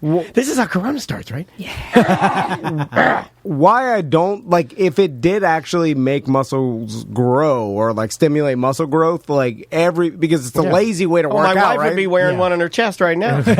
Pumping things up. It makes sense that it would, because it's basically just firing your muscles, and then like that should cause them to have It's the same thing I'm doing right now, right? When I'm twitching my muscles, like yeah. And that even if you do it yourself, that's proven to you gain strength, right? Is it called isokinetic? I don't know. Something like that. Yeah, anyway, it's like I'll say yes. It's like where it's not where you're literally pushing or pulling, but you're activating. They use that term a lot in fitness. They're like, you don't want to like push or pull here. All you want to do is just gently activate the muscle. It would be the same as if your brain, exactly like you said, you just tensed your bicep. Your brain's sending the electrical, information to your bicep to tense it, and this is just stimulating it by putting an outside source of electricity to your muscle, which still makes it replicate the same thing your brain would do, right? Now, exactly. Now, can you injure yourself, Butler, with a TENS unit? Yeah, you could. Yeah, I mean, could you burn yourself? You couldn't really burn yourself, but what you can do, just like you can with a heavy electric shock, you can cause your body to spin into rhabdo, which is where your muscles start kind of breaking down themselves. Ooh. When people die of electric shock, their body goes into a rhabdo state, and their muscles start like eating themselves. But with too much of that, but this doesn't have that much power. This is only powered by a couple AA batteries. I mean, there are larger ones that you can do some. What's the biggest rhabdo we can get? Well, you can get a taser, which I've used before. So anyway, Butler explained to us with this TENS machine unit, call it a unit, that you can replicate certain things. For instance, women's menstrual cramps and labor. Yeah, I was seeing this going around. That's on my TikTok algorithm, where all these girls are hooking up their guys to these machines, and then Butler brought up that he had one, so I'm like, we got to do it. And we're doing it, aren't we? And it was like the so I guess it's not that boring. Well, I'm the one who wanted to do it. I'm just like, oh God, I only look at mounds and yoga on TikTok, if you know what I mean. Now I'm going to do the opposite of what I've learned through years traditional radio wants, which is... Oh, you're just going to try to, beat it? Well, yeah, because I want to show how tough I am. Okay. And I do like the idea of you beating it and just standing there and you're like, just doing nothing. There you go. Was that great radio, or should we have done trivia? Because I like that. In old radio days, of course... Put on a show. Butler hooks this up to me. I'm like, yeah! Over-exaggerating how bad it is, and they're like, it's the must-listen radio. It's like you pull up, right? You pull up at your insurance agency, and you're like, hold on, I got to stay in my car. This guy, the stunt shark, he'll be back in a minute. They got him hooked up to a TENS unit. He's going to pretend to have a baby. Oh, my God, Big Frog's done it again. Let's do it. I'm Big Frog. And he's screaming. Oh, God. Oh, did you hear Big Frog this morning? They hooked up the intern shark boy to a TENS unit. Oh, they shocked his teeth right off. Yeah, Big Fatso laughed. You know what? I put the code word out there. The code word was coffee. I won $1,000. Everything's coming up daisies today. So I have witnessed twice a woman give birth, not actually looking at it, but it's crazy that you've had two and you've never seen it. Well, we're actually doing menstrual cramps, not labor cramps. No, let's go labor. James, check that thing up to labor. I mean, we'll fire it up. We'll crank it up. I've been giving max 10. Whatever. We're taking it to 11. Yeah. Give him breech birth with a baby dies. Give him that one. That was sad too. That was like you put the TENS unit on your eyes, it makes you cry. And so my point being is what I witnessed was a human being, my wife, going through the most... My wife, very nice. The most pain I've ever seen a human go through. And I say that I've seen humans break their legs. Pain that she's gone through. Like, I've broken my leg, and I've smacked... Okay, I would say the most painful injury I've ever had was on a three-wheeler in which I ran into a stump with my toes basically bending the foot peg, which is pure steel, into a 90-degree angle, and it basically just crushed all my toes between the stump and the foot peg of a three-wheeler, and basically I broke every toe and like shattered one thing. Now, you would say that when your feet look like that, it's called Alabama house shoes. And you would say you got gnarled toes. That's what it's called. Sounds painful, but the problem is I instantly went into shock. So my body was fighting, would basically put me into a state where I basically didn't feel anything. Now, and you've never come out of it. You're still in the shock right now. No, when I got to the hospital, it started to hurt, but then they shot me with painkillers. How old were you? And I was 15.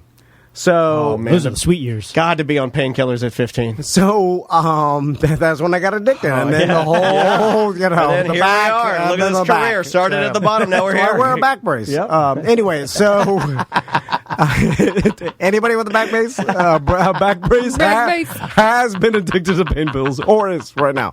I like it when they wear it to take a shower. It's like they're nude, but just a black Velcro. But my point being is that it wasn't that bad because of the shock and then the pain pills. My wife had to go through this horrible experience where seemingly there was no help until, she got the epidural. I see what you did there. And then, of course, with the epidural, it was better, but the labor looked awful. And it looked like something I couldn't even replicate, even with the TENS machine. We can try.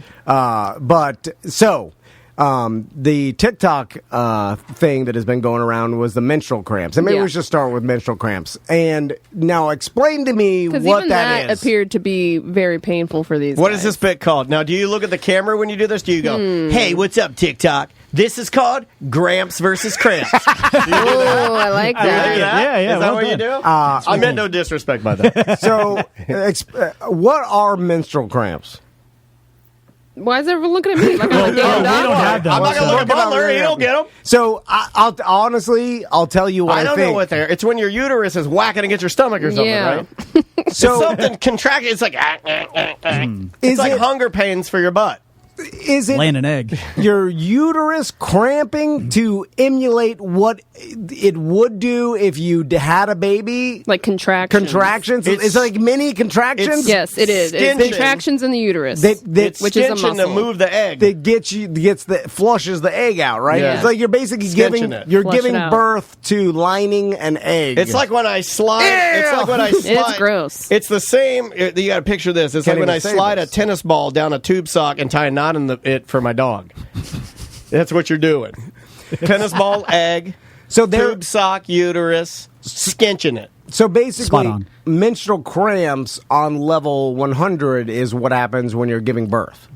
Is that? I don't think so. Right? No, I think cramps are separate, and I don't think she can answer that. Yeah, obviously. I've never. Yeah. Given birth, but I'm just saying. No, but biologically, it's not even close. You'd have to take a segment of women. See, for Andrea, now I'm being serious. Her cramps are really, really bad. So I'm going to guess that my wife would say that childbirth was bad, but her worst cramps put her like down. So her menstrual cramps are worse than childbirth? It's a different animal. I'm not saying it's worse than, but it's prolonged and it's just because it lasts a week. It's like a heavy soreness. Like it'll put her out, dude. If she doesn't have pain medicine, it's bad. Yeah, it's real bad. In labor though, it was pain pills. She knew there wasn't. No, they only give her it's like big naproxen. Naproxen. Yep. She knows. But essentially, what I'm trying to figure out is that it's the cramps are coming from the same place. Yes. Probably. Okay. Yes. So the uterus, yes. Yeah, so meterus. So this would be... If it's somebody else's, it's a uterus. If it's yours, it's a meterus. And I'm just trying to flesh it out here. Yeah. And the cramping is your muscles contracting or like the uterus contracting, and that would be emulated with my muscles in the same area contracting, correct, giving me a similar feeling, but impossible to get the exact feeling because I have no uterus. Correct. Yeah, so we'd have to put a uterus in you and then probably put the TENS machine on the uterus. Well, how close and is then it? Zap that. For instance, have they ever tested this with a woman that has like a hysterectomy who used to have cramps, and then they put this on her, and then she could say yes, this feels similar to when I had cramps. You know what? They probably have never done that. So I'm this sure whole thing is probably garbage. No, I'm going to guess that they haven't done that. I don't think they've done that. I honestly can't see a scenario where the guys doing the research are like, wait a minute, let's before make sure we do this anything, is authentic. Before we do anything, let's get a lady in. No, I don't know if they've done that. I imagine they may have. I don't know. These TENS units have helped with women's cramping, though. So this is like an aid to women who have really bad cramping. This will almost stop it. Well, hold on. Counteract, yeah. There's a whole... two cramps make a non... Two cramps don't make a... That's just what I read online. Two cramps. I've never heard that. Bear with me. That's if you don't have... If you have cramps and you add more artificial cramps to it, cramps go away. Yeah. Almost like a muscle ache after you go to the gym. All right. So we'll try it out. Oh man! Because what I'm trying to... a woman in the chat says she has no uterus, but she still has cramps when she ovulates. So no, that's phantom pain. So you got a ghost uterus. Yeah. Okay, so so is that right? Yeah, I'm ghost of uterus bowl because a polter uterus before uterus geist. Because I'd like to give the most accurate. We're already way past accuracy. Well, because if I mean, you can do it to me. Is that what you're asking? You want me to do it? What are we doing? You want to know if it's inaccurate to menstrual cramps, and I'm the only one here who has had menstrual cramps. This is just him tasing me, bro. No, he's been waiting to tase me, bro. Don't be zapping Sam. This was all a setup. This was my idea to get Tom, and he's trying to get me back. No, because see what best friends do to you? Because that's your new best friend. I have no friends here. Here's what's unfair: if what I do, if what I'm thinking, what I'm about to do is what I'm about to do, is I put this on. Write that down. Okay, hold on. I put this on my pappus, and then Butler. You don't really have a pappus. You got a V. I'm afraid if we start zapping you, you're going to get a. Yeah, this guy could be unstoppable Terminator. If that happens, I got to leave. He's unstoppable Terminator, and then we have to all run out of here. Turn it up, Butler. You put it on my pappus, and then you start shocking me, and then I'm on. And then you become like the Shocker, Wes Craven. And I'm going to say not that bad because... Well, you're going to say that even if it is, though. Yeah, because you blood out. Can you pinky swear to us that you're going to tell the truth? I will tell you the truth. But you have a high pain tolerance because you don't feel pain because you don't notice That's true. You have an open wound on your heel. I mean, I have a high pain tolerance, but I notice things. He has a high pain tolerance, too, but he doesn't notice things. Yeah. The pappus is very sensitive, though. See, mine, I get a lot of zits on mine, and I pop them crazy, man. I'm scarred down there. My they call him Zitty Pappus. No, they do not. No, they don't. They call me Seal because it's just scar tissue down there. So it's crazy. Because if that happens and it's shocking my pap, and then I'm like, not that big of a deal. I'm basically insulting. Oh, you're diminishing the women's play. Yes, because then the whole bit just becomes a mockery. Or we just make fun of this Bobo equipment that Butler brought in. That's true. Yeah. But if Samantha does, we need fresh batteries. Where is Samantha going to do it? Right on her That's not going to give us any accuracy right on at the all. pumpkin stem. No, but I'm saying if she does it and then she's like, okay, it feels similar, then at least we can give, she could verify that it is similar. So whatever So it is a setup. Cool. So what I say like it to me. is then accurate, or like my insult to menstrual pain not being that bad is accurate. Because if it's not anything like menstrual pain, then whatever I say is pointless because there's nothing like it. So I need to have a baseline of like, does this? Now, I'm sure there's someone on the internet, like women that have done this and said like, all right, this feels similar, right? I mean, I think that's why they started doing this, yes. Yeah, okay. But you just want to make sure, so we have to zap Sam first. No. All right, I'm gonna do it. Why don't we zap? There's your pants down, 4. Tom. I mean, there's 4 units. Why don't we put one on each of us? It's not the way it works. Okay, so now, Butler, how do you know where to place it? All right. Well, so it's going to be you're going to be placing them on your V, but you're going to have the red, and they're going to be diagonal. So red, red, black, black. Okay, And then you're going to put them on. I hope he blows your scrotum off. Now, what if that happens? Now I have to put them on To talk to Mo. underneath my belt line. No, you got to go under. You got to go inner thigh. No. You got to go right on the V, and then it's going to be. You got to go gray area. Red, black, black. So it's not going to be on your Put the your pubes. first red ones on above your pubes, like on right at your V. Okay. You know this area right between where your chubbles kind of hang down. Yeah. The pouch on either side. You know that little gray or darker area you have. Yeah. You got to put them on that. You got to put them on that. All right. So let me get these stickers. All right. Turn away, Sam. I don't want you to see this.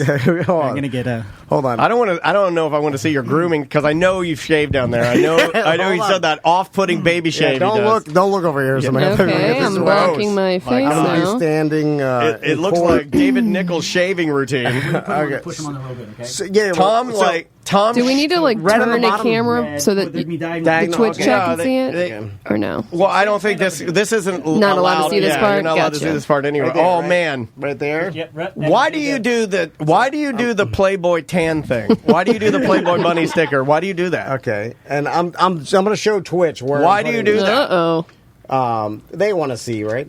I mean, the ladies or the guys, yeah, they do. A couple people don't. It's got to go below. Go below. It's got to go in the pants. Okay, So that diagonal, like an X. so this one right up here on my belly. yeah, Yeah, put it right there. Your belly's gone away, dude. You look good. Your black one, your other black one's going to go right there. It's not gone away. It is. It looks good. it's You less have less than of a belly than most guys. It's less than it was. Well, no, Put it inner The thigh. black one here. Butler, put your hand in his pants. And I'll then give you the- $100 cash if you put your hand right down Push them there. on there real good. And the other one across from the other across from the red Everybody's one saying and a smaller. lower, but no, I think he's about right. You don't want to go too low, or you're going to be like you're going to be. hair, and if they come detached with the hair, you're going to get a. Don't overlap them. It's like Ghostbusters. You overlap them, you catch a fire. So that's where they're at. Okay. Oh man. All right, you ready? Okay, hold on. hold on. Give me a second. Give me a Also, second. one of Grandpa, us, sit down. one of the people with the better phone need to TikTok this, by the way. Okay, I can do it. I can video it. Content, I can friends, video it. content. Okay, so do I need to get into a position? I would Hold on, just stand. wait a second. Hold on. Just turn the power on. Okay, all right. Oh, now I'm getting freaked Because I out. want to give you an honest assessment. Hold on, of I'm what checking this- my Pikmin. I got like new Pikmin. Hold on. So, can you start with like a level 1? Yeah. You're going to tell me when Period. you feel it. Okay, well, okay, all right. So, nothing's happening yet. I feel nothing yet. And so, feel, okay, all right. Okay, there it Okay, is. what's that? What are you So feeling? I feel my Butler, can you abs step to the right? contracting. Do you like the feeling? It's like, wow. Okay, that's weird. We're on level 3 of 8. Okay, level 3. Hold on. let me make What do you sure think of level 3? So it is, I feel like an electrical current going through there that's stimulating my abs to. Does it feel like contract. menstrual cramps though? Well, that's like, I have no idea what this feels like. All right, so what level are you at now? Because now it feels like I'm about to have. Where's he at? 3.5. 3.5. He's at 3.5. Well, you went up a half. I went up a half. Yeah, this. So do menstrual cramps stay steady like this, or is it a they wave? ebb and flow. Spike. They can stay steady for sure. Okay, so Yeah, it depends. so is it? Well, tell me, is a 3.5 like a regular flow day, or what are we I talking don't know about? because I have never used this machine. Okay, well that is significantly more uncomfortable. Okay, What do you think? Like a tattoo? It's not. No, a tattoo stings. This is just a vibration, and it feels like I'm being like continuously electrocuted in my my pappus. I used to do this on my back at my chiropractor a lot, and I'd have him crank it up to like a 9, and I just. Oh yeah, there goes. What is that? Where am I now? You're at a 4. A 4. Yeah. This is Yes.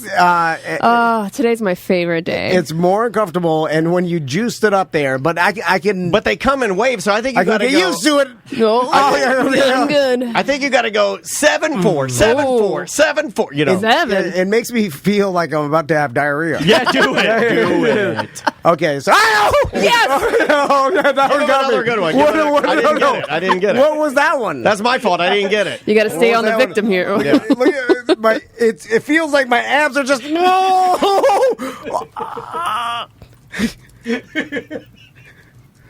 No! Stop! He said stop. Did his Hold heart? on. Did his heart stop for what? You went dead for a I second. could not talk for a second. Oh, Where'd you go up to? I think I went up to 5. that's it.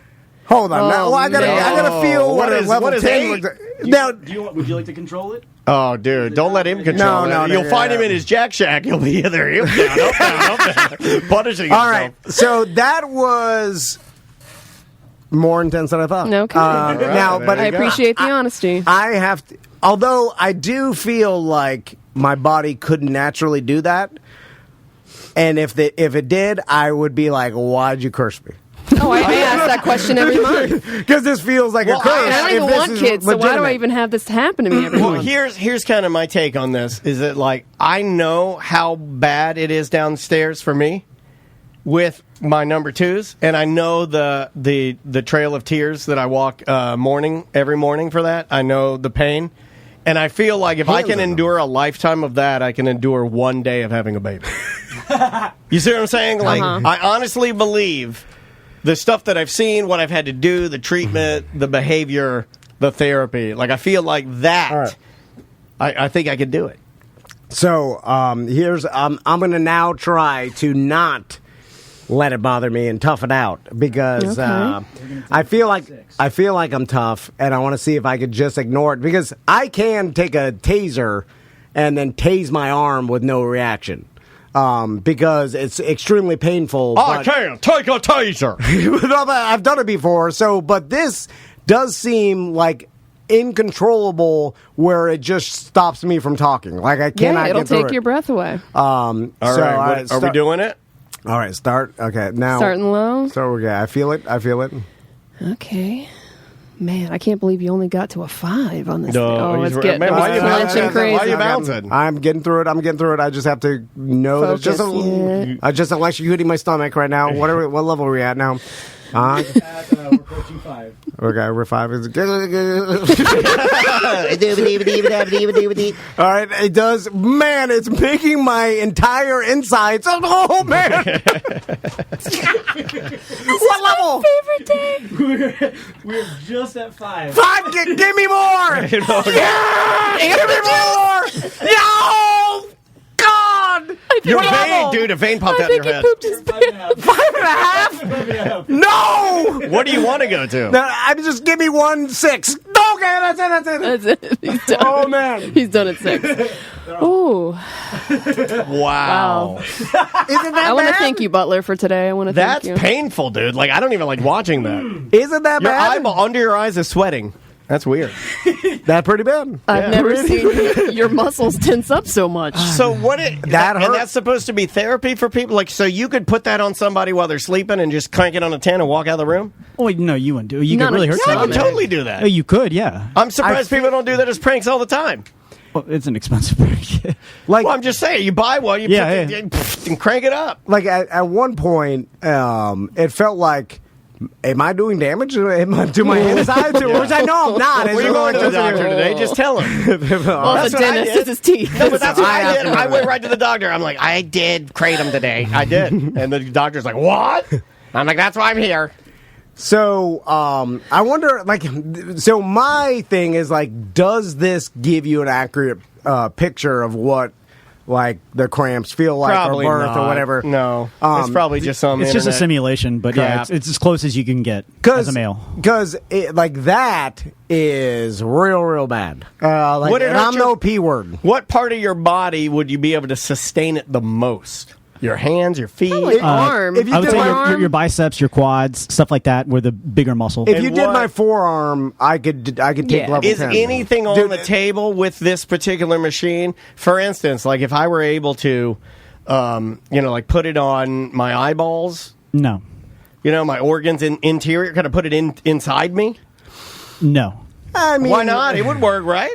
Well, I mean, it's got to be it's an adhesive. You could really hurt yourself if it's not actually stuck to something flush. I'm amazed that this is just something you can buy on Amazon. You just go there and buy this you can buy the thing.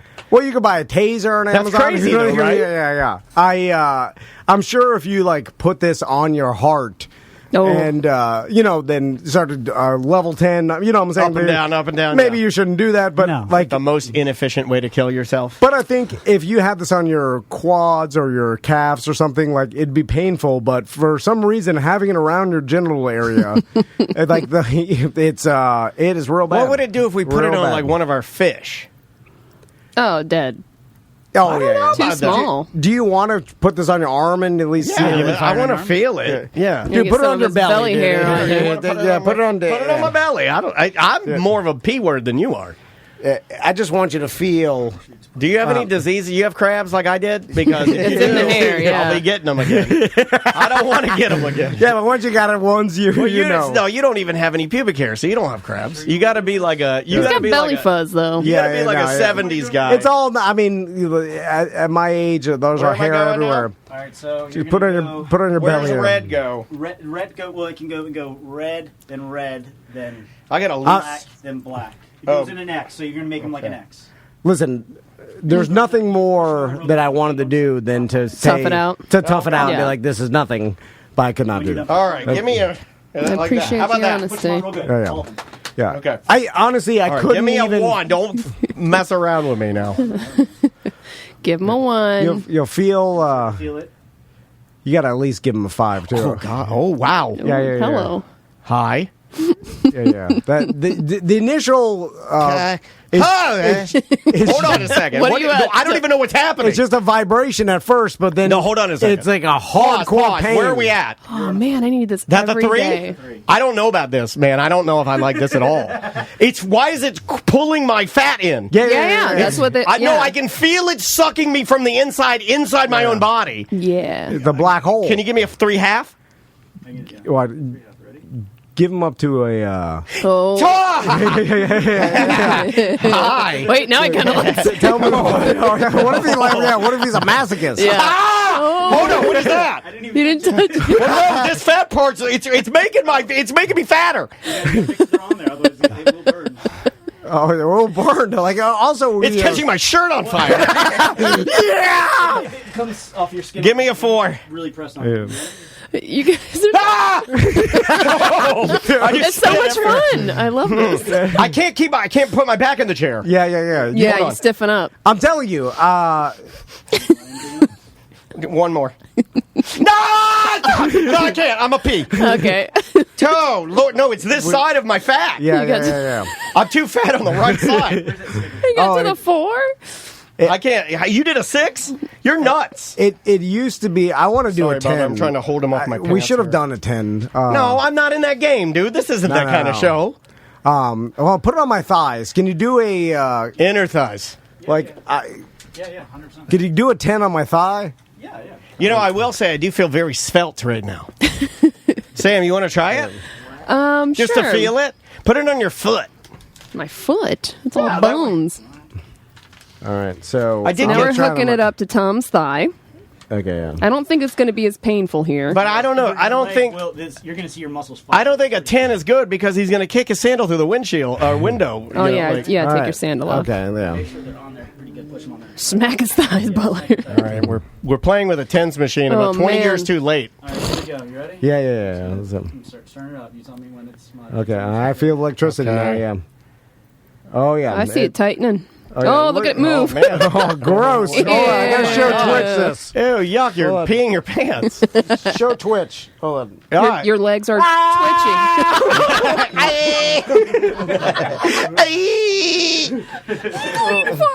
Oh, my God. It's the worst cramp in the world. All right, what is that now? Oh!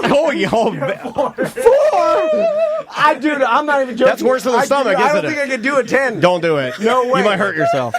No, it's not going to. Dude, I can't even move my leg anymore. It's frozen solid. My leg is frozen. All right, leave it that way. Well, that's nothing new. Oh, dude, it's moving. Oh, my God. You have something inside of your leg right now. It's like an alien. What is that? Yeah, it's my muscle contracting. That is disgusting. Yeah, Oh, my it's got a God. heartbeat. Dude, you can't put that on Twitch. That's not his leg.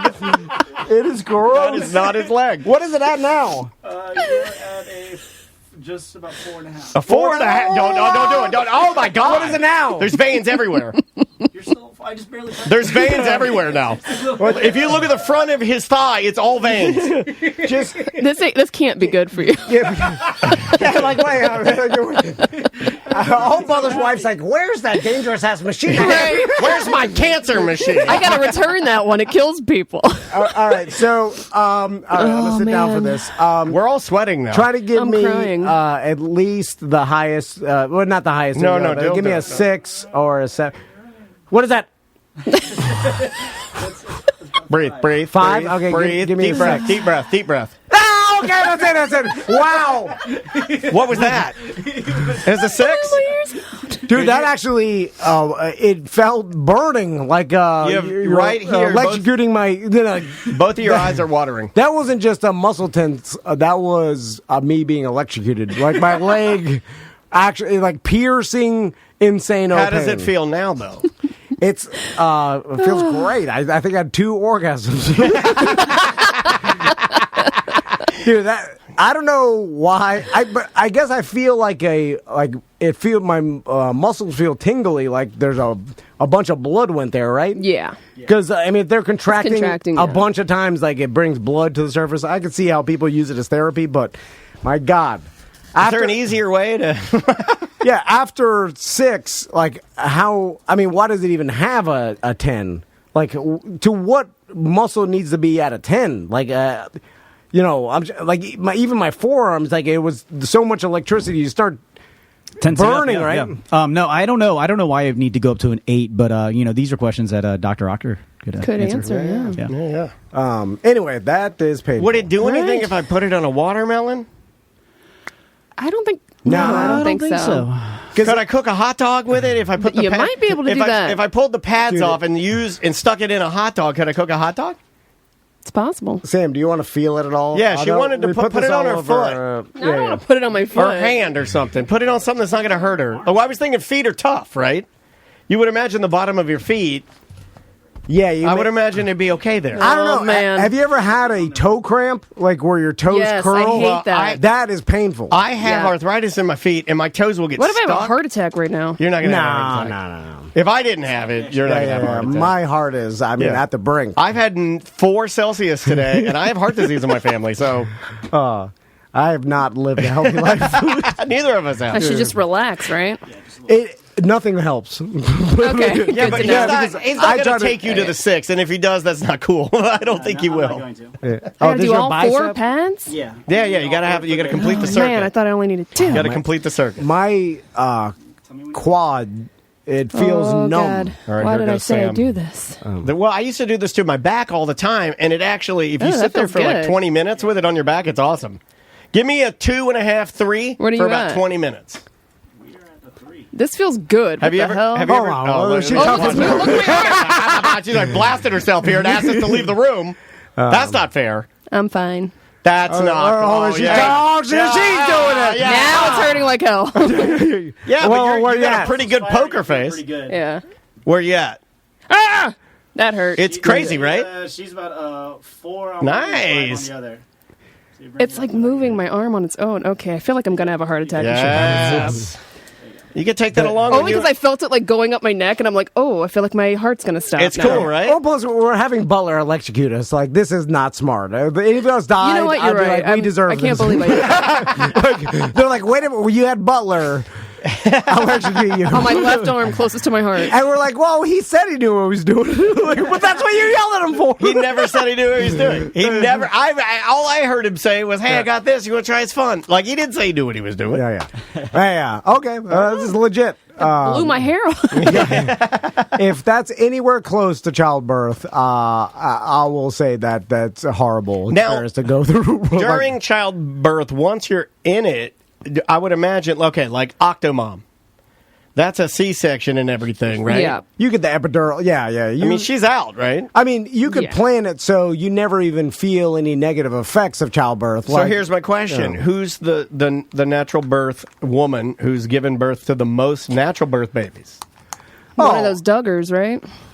I'm sure. Well, that sounded racist, but I know it wasn't. No, I'm sure there's some lady in India that had, 20 kids or something that all natural. You know what I'm saying? There's like a lot of that. You're right. Third world, like an older traditional. Yeah. Any octomom, they're going to be, because most likely it's in vitro. Why they having so many babies at once? So they're going to be under doctor supervision the whole time, and they're going to plan it all out. Like, you're not just we're giving birth, go to the hut. It's like.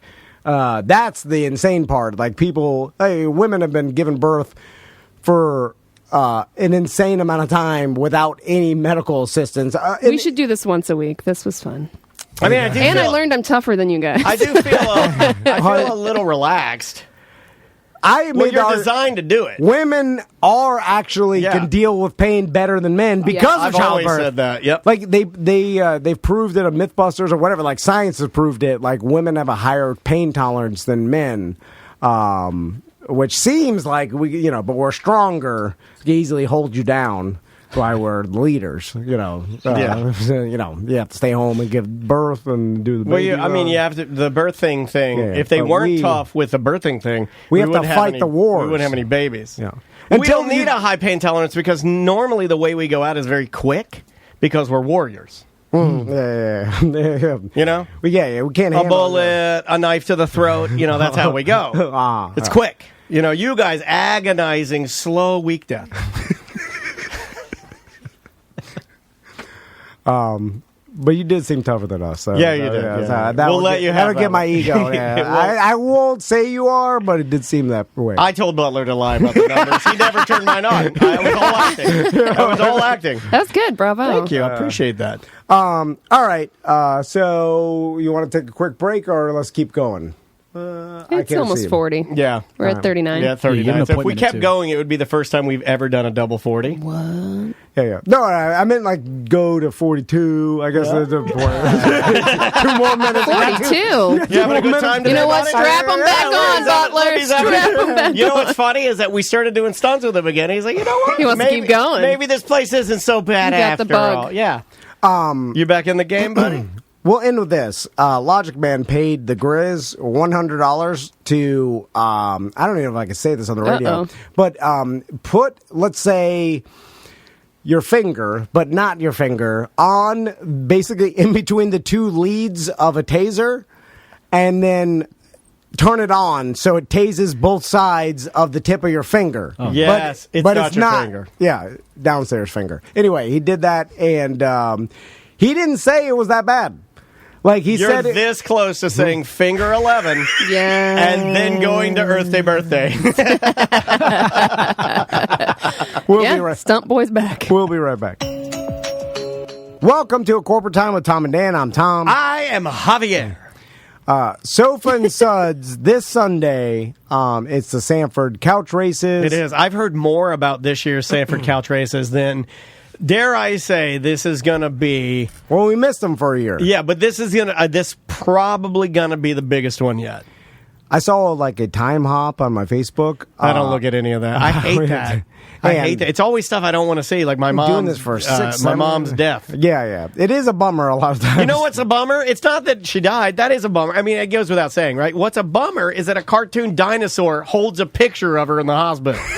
I don't need that. You know what I mean? It's a cartoon dinosaur. He's like, hey, I'm the time hop guy. I'm like, get out of here. You should read your room, dinosaur.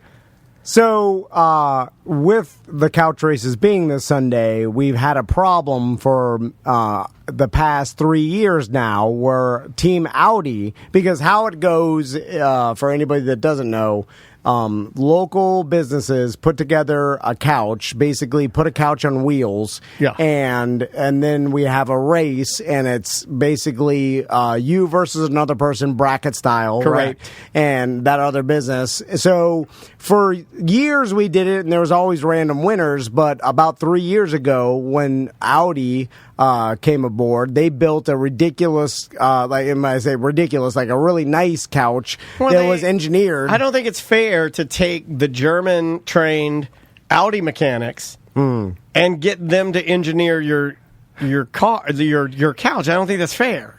It does seem a little unfair when they're racing against, like, the short film company, short film festival, or Sanford or the Flower Shop, or the the other bars that Celery City. I mean, the Imperial. Most of the people are so drunk by the time they're because it's mostly by Buster's Bistro. All those regulars that always enter every year, and then you got Audi. They come up with their German engineer. I believe it is like Rocky. Well, the Audi's catchphrase is truth in engineering. Yeah. I don't think if your catchphrase is truth in engineering, you should be allowed to dominate like that. And their team is more professional. They're there to win. They're running against other they're like car nerds. Dads. They're car nerds, And so they take it seriously. Anyway, they've won 3 years in a row, I believe, right? Is it three? Yeah, I think it is three. And 2019 being the third year. And now last year, we didn't do it. Yes. So I feel like they should be stripped of their title, just like you would do if, in the wrestling world, if Hulk Hogan breaks his leg in real life, then he has to give up the title. Yeah, because since we didn't do it last year, clean slate, and I feel like since they've won 3, why don't we just say, okay, you guys you're the Hall of Fame? Well, we're not in charge of the rules, and they. I thought it was Tom and Dan's sofas and That's stuff. what I thought. It's kind of like we're like the David Moss of it. You put our name on it. Yeah. Whatever it takes. We're like when you get the car dealership and just put David Moss. Do you honestly believe The Rock drinks his energy drink? Do you honestly believe that? The Zao energy? Do you think he drinks that? Yeah. Do you think he has anything or control over the branding of it? He don't drink that. Or like who's filling the cans? He doesn't drink that. I've seen the factory. I drink it. I'm like, I look just like The Rock. They gave him one virtual tour of the factory, and then they didn't show him the bad parts. No, they didn't show them. Anyway, poison. So, because we're not in charge of the rules, and we have to keep, because we're actually in the competition, I feel like if we were in charge of the rules, then people would be screaming collusion. Well, they get very competitive. Yeah. So it's a very competitive event. I've been a part of it for a couple years. I pushed. Yeah. So it got violent. Yeah, I forget that Sam's done this. Yeah, first 2 years. But it's true. Since me and Daniel kind of host the whole thing, we feel like it's not as good if we just have Audi win it every year, and it's like they blow the doors off everybody. So literally, we decided to ask some BDMs for help because that's what we always do, and we actually got a BDM to design our couch, and I would say that this year I think we have the best chance due to the couch design. Yeah, the couch looks great because the couch now has a frame and a steering wheel and like shock steering, and it looks, really good wheels, very stable, welded and stuff, and so I think we have a shot to beat Audi, but we need a good pushing team now. It's all in the pushing. Originally, do we get our pushing team a push present? No. Well, I offered them a bonus. But originally, I was going to get Seth and his musclehead the friends, Muscle Boys, from his gym to push the couch, and I text Seth and I was like, "Hey, I'll pay you guys this as long as you win." And he was like, "Oh," he started saying, "I got a career fair on that." Well, no, first he agreed to it, and then I texted him a week ago. I'm like, "Hey, can you still push this couch? I'll give you the money." And then he's like, "I'm doing a career fair. I gotta go there. Go there, spin the wheel." And then he's like, "Spin the wheel. We're gonna be there Saturday and Sunday. Try sign up some of these brats." Yeah, and then he's like telling me, and then he shows me the picture, and it's some like clown convention. It was like kid entertainers or whatever. So it's like a bunch of clowns and like entertain children and karate studios, and like nurseries or whatever. And I don't like know. Grammy's, Playville. Yeah, a bunch of those. Yeah, a bunch of those. You know those places. Sam, Monkey Joe is there. Yeah. The actual Dr. Monkey Joe.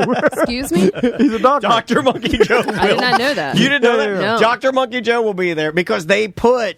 Okay, this is going to be hurtful to Seth, but they put him in the same category as just traditional clown babysitter. Dr. Monkey Joe still making. Yeah, like all the the Congo River people there. You kicked the board, spin the wheel. Oh, you're a samurai now. So he screwed me, and now he can't do nothing. So I panicked, and then Butler was like, "I'll maybe be there if my vacation ends," and I'm like, "I can't rely on you. I'll try to leave early." And don't forget the couch. He's kind of old now, and I don't think he's I don't think he does the CrossFit anymore. No. Old man knees. No. So he's always got a boot on his leg. So then I was like, he's got a bad toe. There's some BDMs out there that are fit, right? He offered to ask the NARP group, the subgroup. Yeah, but they're in there trying to get fit. They're not fit. But they're working out. Like most people, like, look, I work out every day, and I'm a potato.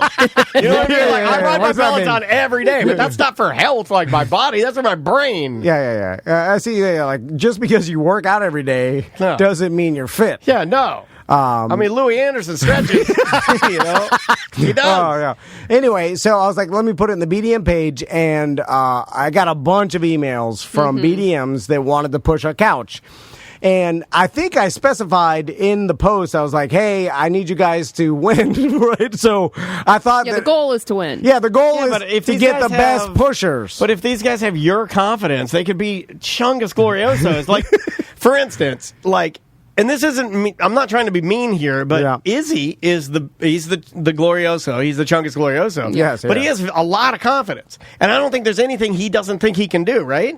Yeah. And I'm all for that. I think everybody should body positive, but in this scenario, I saw him work one day, the entire day, detailing my old boat. I know, but we need fast and lean, right? Light and lean and fast. Here, and you didn't set any specification on that. You literally just open it up. Well, I thought that was implied. No. When I was can't assume that it's implied. Because again, they're going to have your confidence. Clear directions. You're the same person that said if you were riding a BMX bike, I saw a BMX guy get hit on his BMX bike, and he flew through the air and he landed right on his head. Tom said, I could land that. He's like, I would be self-aware enough to land on my feet. No, I just said maybe like a No, you didn't say maybe. You said 100%. If I get hit by a van on my BMX bike, I can flip and land on my feet. Oh, yeah. Well, I just said maybe I could like you know that move where you're like you wave, just to not land on my head. I just like I'll talk at the last second, not land on my head anyway. So we got two BDMs that emailed me, and they were the first ones to email me fast, wanting to push the couch. I know nothing about them, but I have to interview them before I let them push it because I don't want to lose again. And then we did all this for nothing. So first person on the line, or should we put them both on? I got them both up. All right. So Trevor and David are here, right? Yes, sir. Yeah, I'm here. Okay. So let's talk to Trevor first. So Trevor, all right. You emailed me you want to push the couch out at Sofa and Suds. So that told me that you were a fit guy, that you believed you could win. You know, I said we want to we wanted to beat Audi. Now, it's not even like you have to run a GD marathon or anything. Right. It's like it's a sprint. No, you're going to run as fast as you can while pushing something down a street. It's not easy. No, it isn't. Now you'll have three other pushers, so it's four pushers and one driver. Now we got the driver. And who's the driver? Tina. BDM Tina is the driver. Why do we have a lady driver? Oh, my God. I knew you would say this. I knew you would say this. Inclusive. Because she's tiny and tough. And that's what we need for the driver. All right, all right. And I believe she won't sue us when the BDMs, when this whole contraption falls apart and she goes rocketing into the cobblestone. And then her pit bull starts biting everybody crazy. See, I'm hoping that her pit bull biting everybody will then persuade her not to sue us because she's like, oh, then they're going to sue me for the pit bull. You know what I'm saying? It's all even in the wash. Like you don't want to get the cops involved. I like doing business with people that don't want to get the cops involved. Right. So Tina's in. Yeah, and we're good. And Sanford cops are peacocks anyway. I saw that. They're everywhere. And she's light. And then a person that helped build the BDM couch is in. I don't know what he's doing, but I just put him in. You're doing the thing where if somebody loans you something, you're like, yeah, you can get VIP. You're doing that. Yeah. He's doing that. Well, they helped build the couch. I got nothing else. I got some merch. I know this dumb trick from all the stupid radio stuff we've done. You get some guy to loan you. What do we need? Oh, we need a toilet. Oh, I got a toilet. You get VIP. So, Trevor, let's talk about the last time you exercised.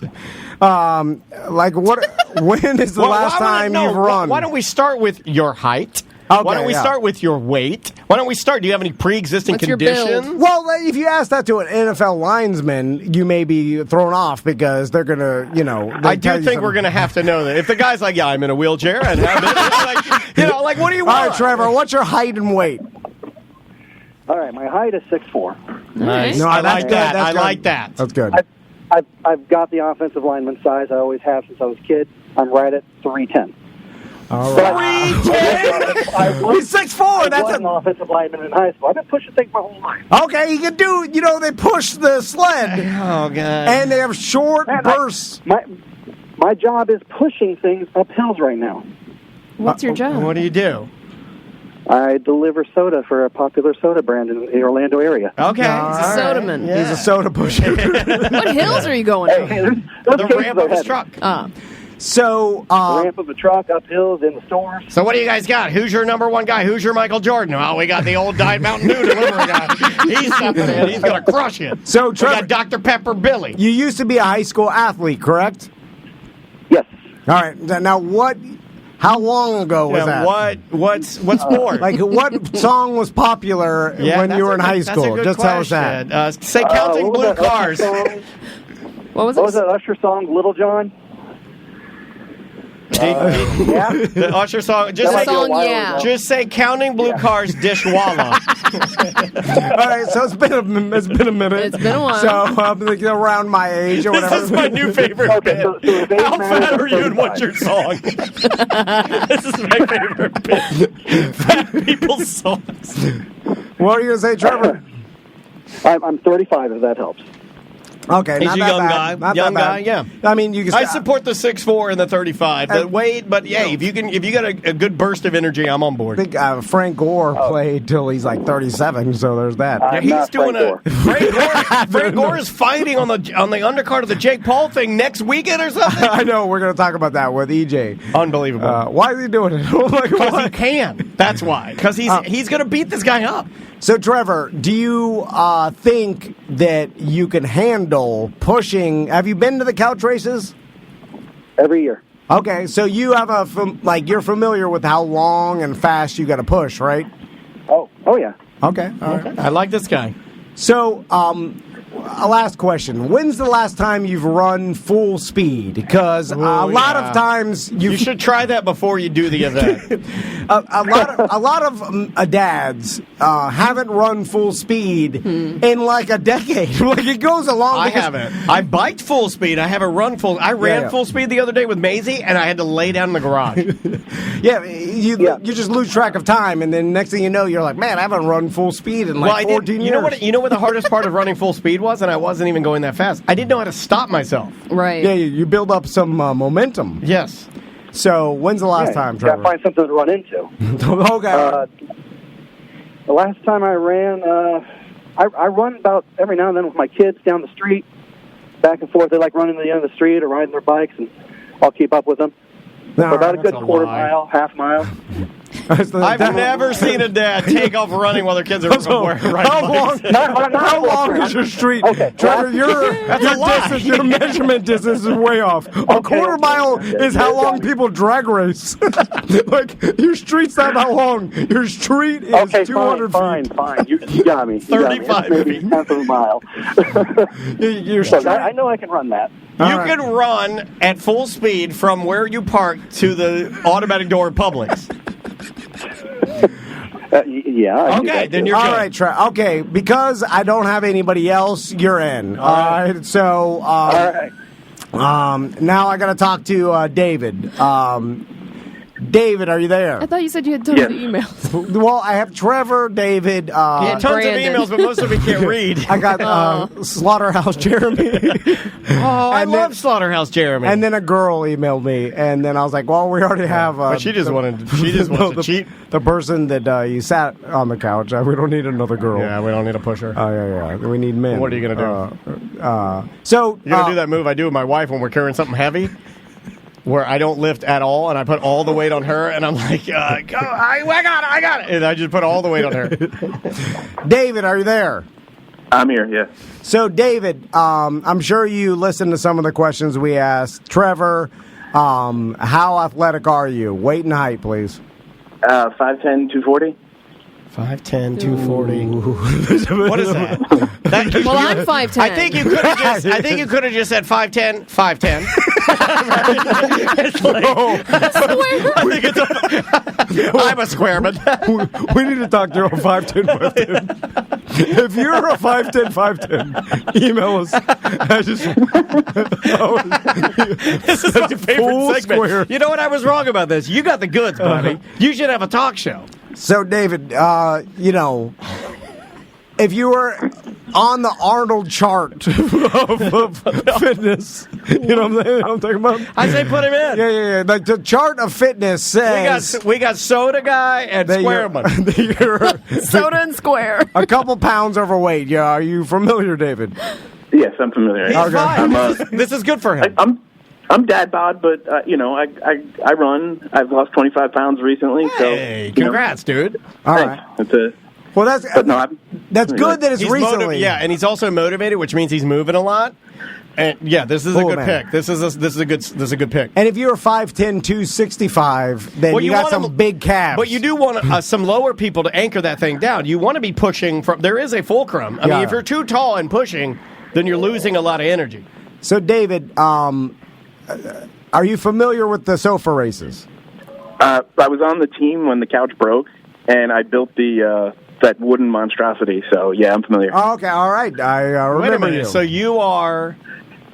this is... okay, hold on a second. This is like having the murderer show up to the scene of the crime. Like, you failed us so many times, and I need redemption. And you have the audacity to call in here and show your face. I did feel bad about that year because we were making fun of you on the stage, and all you did is try to help us. Yeah.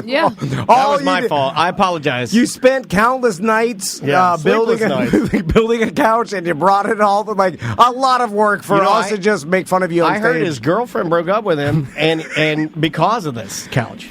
So I feel just because I feel bad about the original time you helped us out, you're in too, David. Good job. Sweet, thank you. Thank you. Now we do need one more person. Now we can get Slaughterhouse Jeremy. Huh? Could we get that? What did do you think? Wait, who's the third? Let's get the Island Boys. Well, the third is the original BDM. The guy that's building the couch. building. Gotcha. Yeah. And then you got some friend. You got a friend, David? Yeah. My buddy who ran it with us when we broke, he wants to do it again as well because he wants redemption. Wait, but is he a big dude or what? He's 6'3", like 220.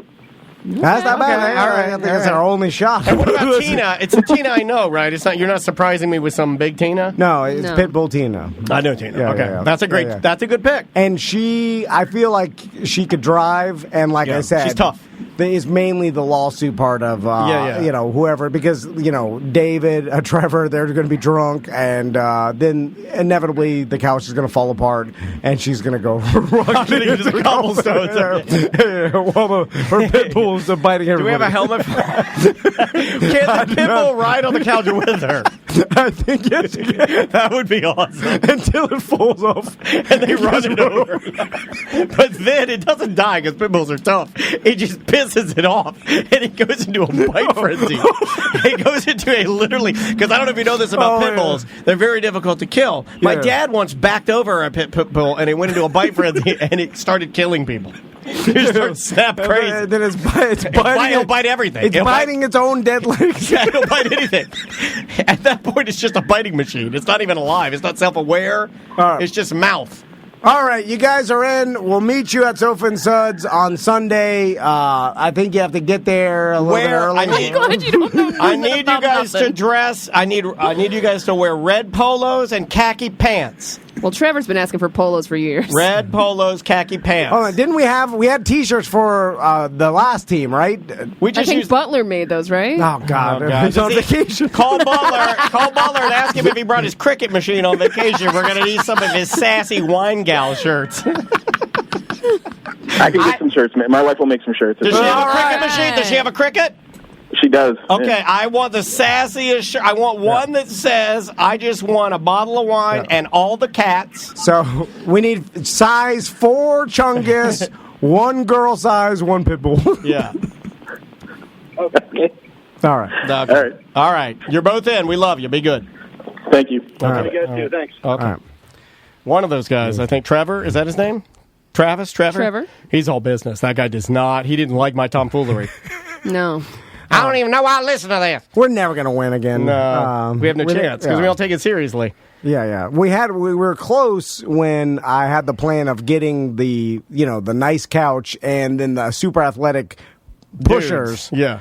But now that that fell apart. I thought we should go. Because Audi's going to come strong again because they don't, The only way to battle Audi at this point, I've been saying this to you, I've been saying it to Sam, I've been saying it to Mike Smith, to Paul from the West End and Celery City, we need to disrupt the system. And what I mean by that is Audi thinks that the most important thing is to win and be the fastest couch. Yeah.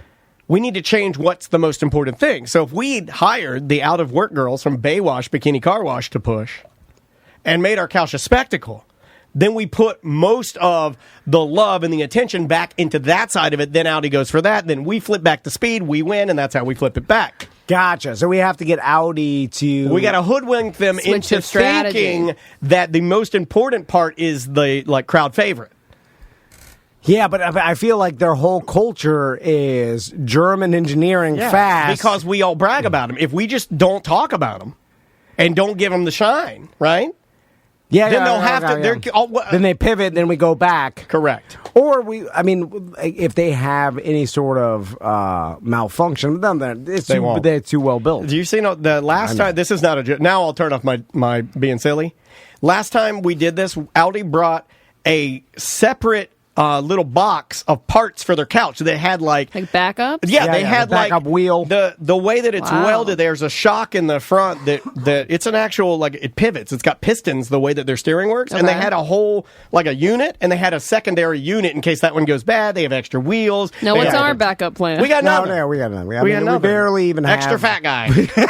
Oh, good job. What you guys brought? I got my cousins here. Great. We always have an extra fat guy. Yeah, we never run out of fat guys. No, unlimited supply. I'm not joking. I said, at least you don't have little red here again to put a flamethrower on the back of it, and we almost blew ourselves up. Oh yeah, we weren't even allowed to use the flamethrower. No, they got mad at us.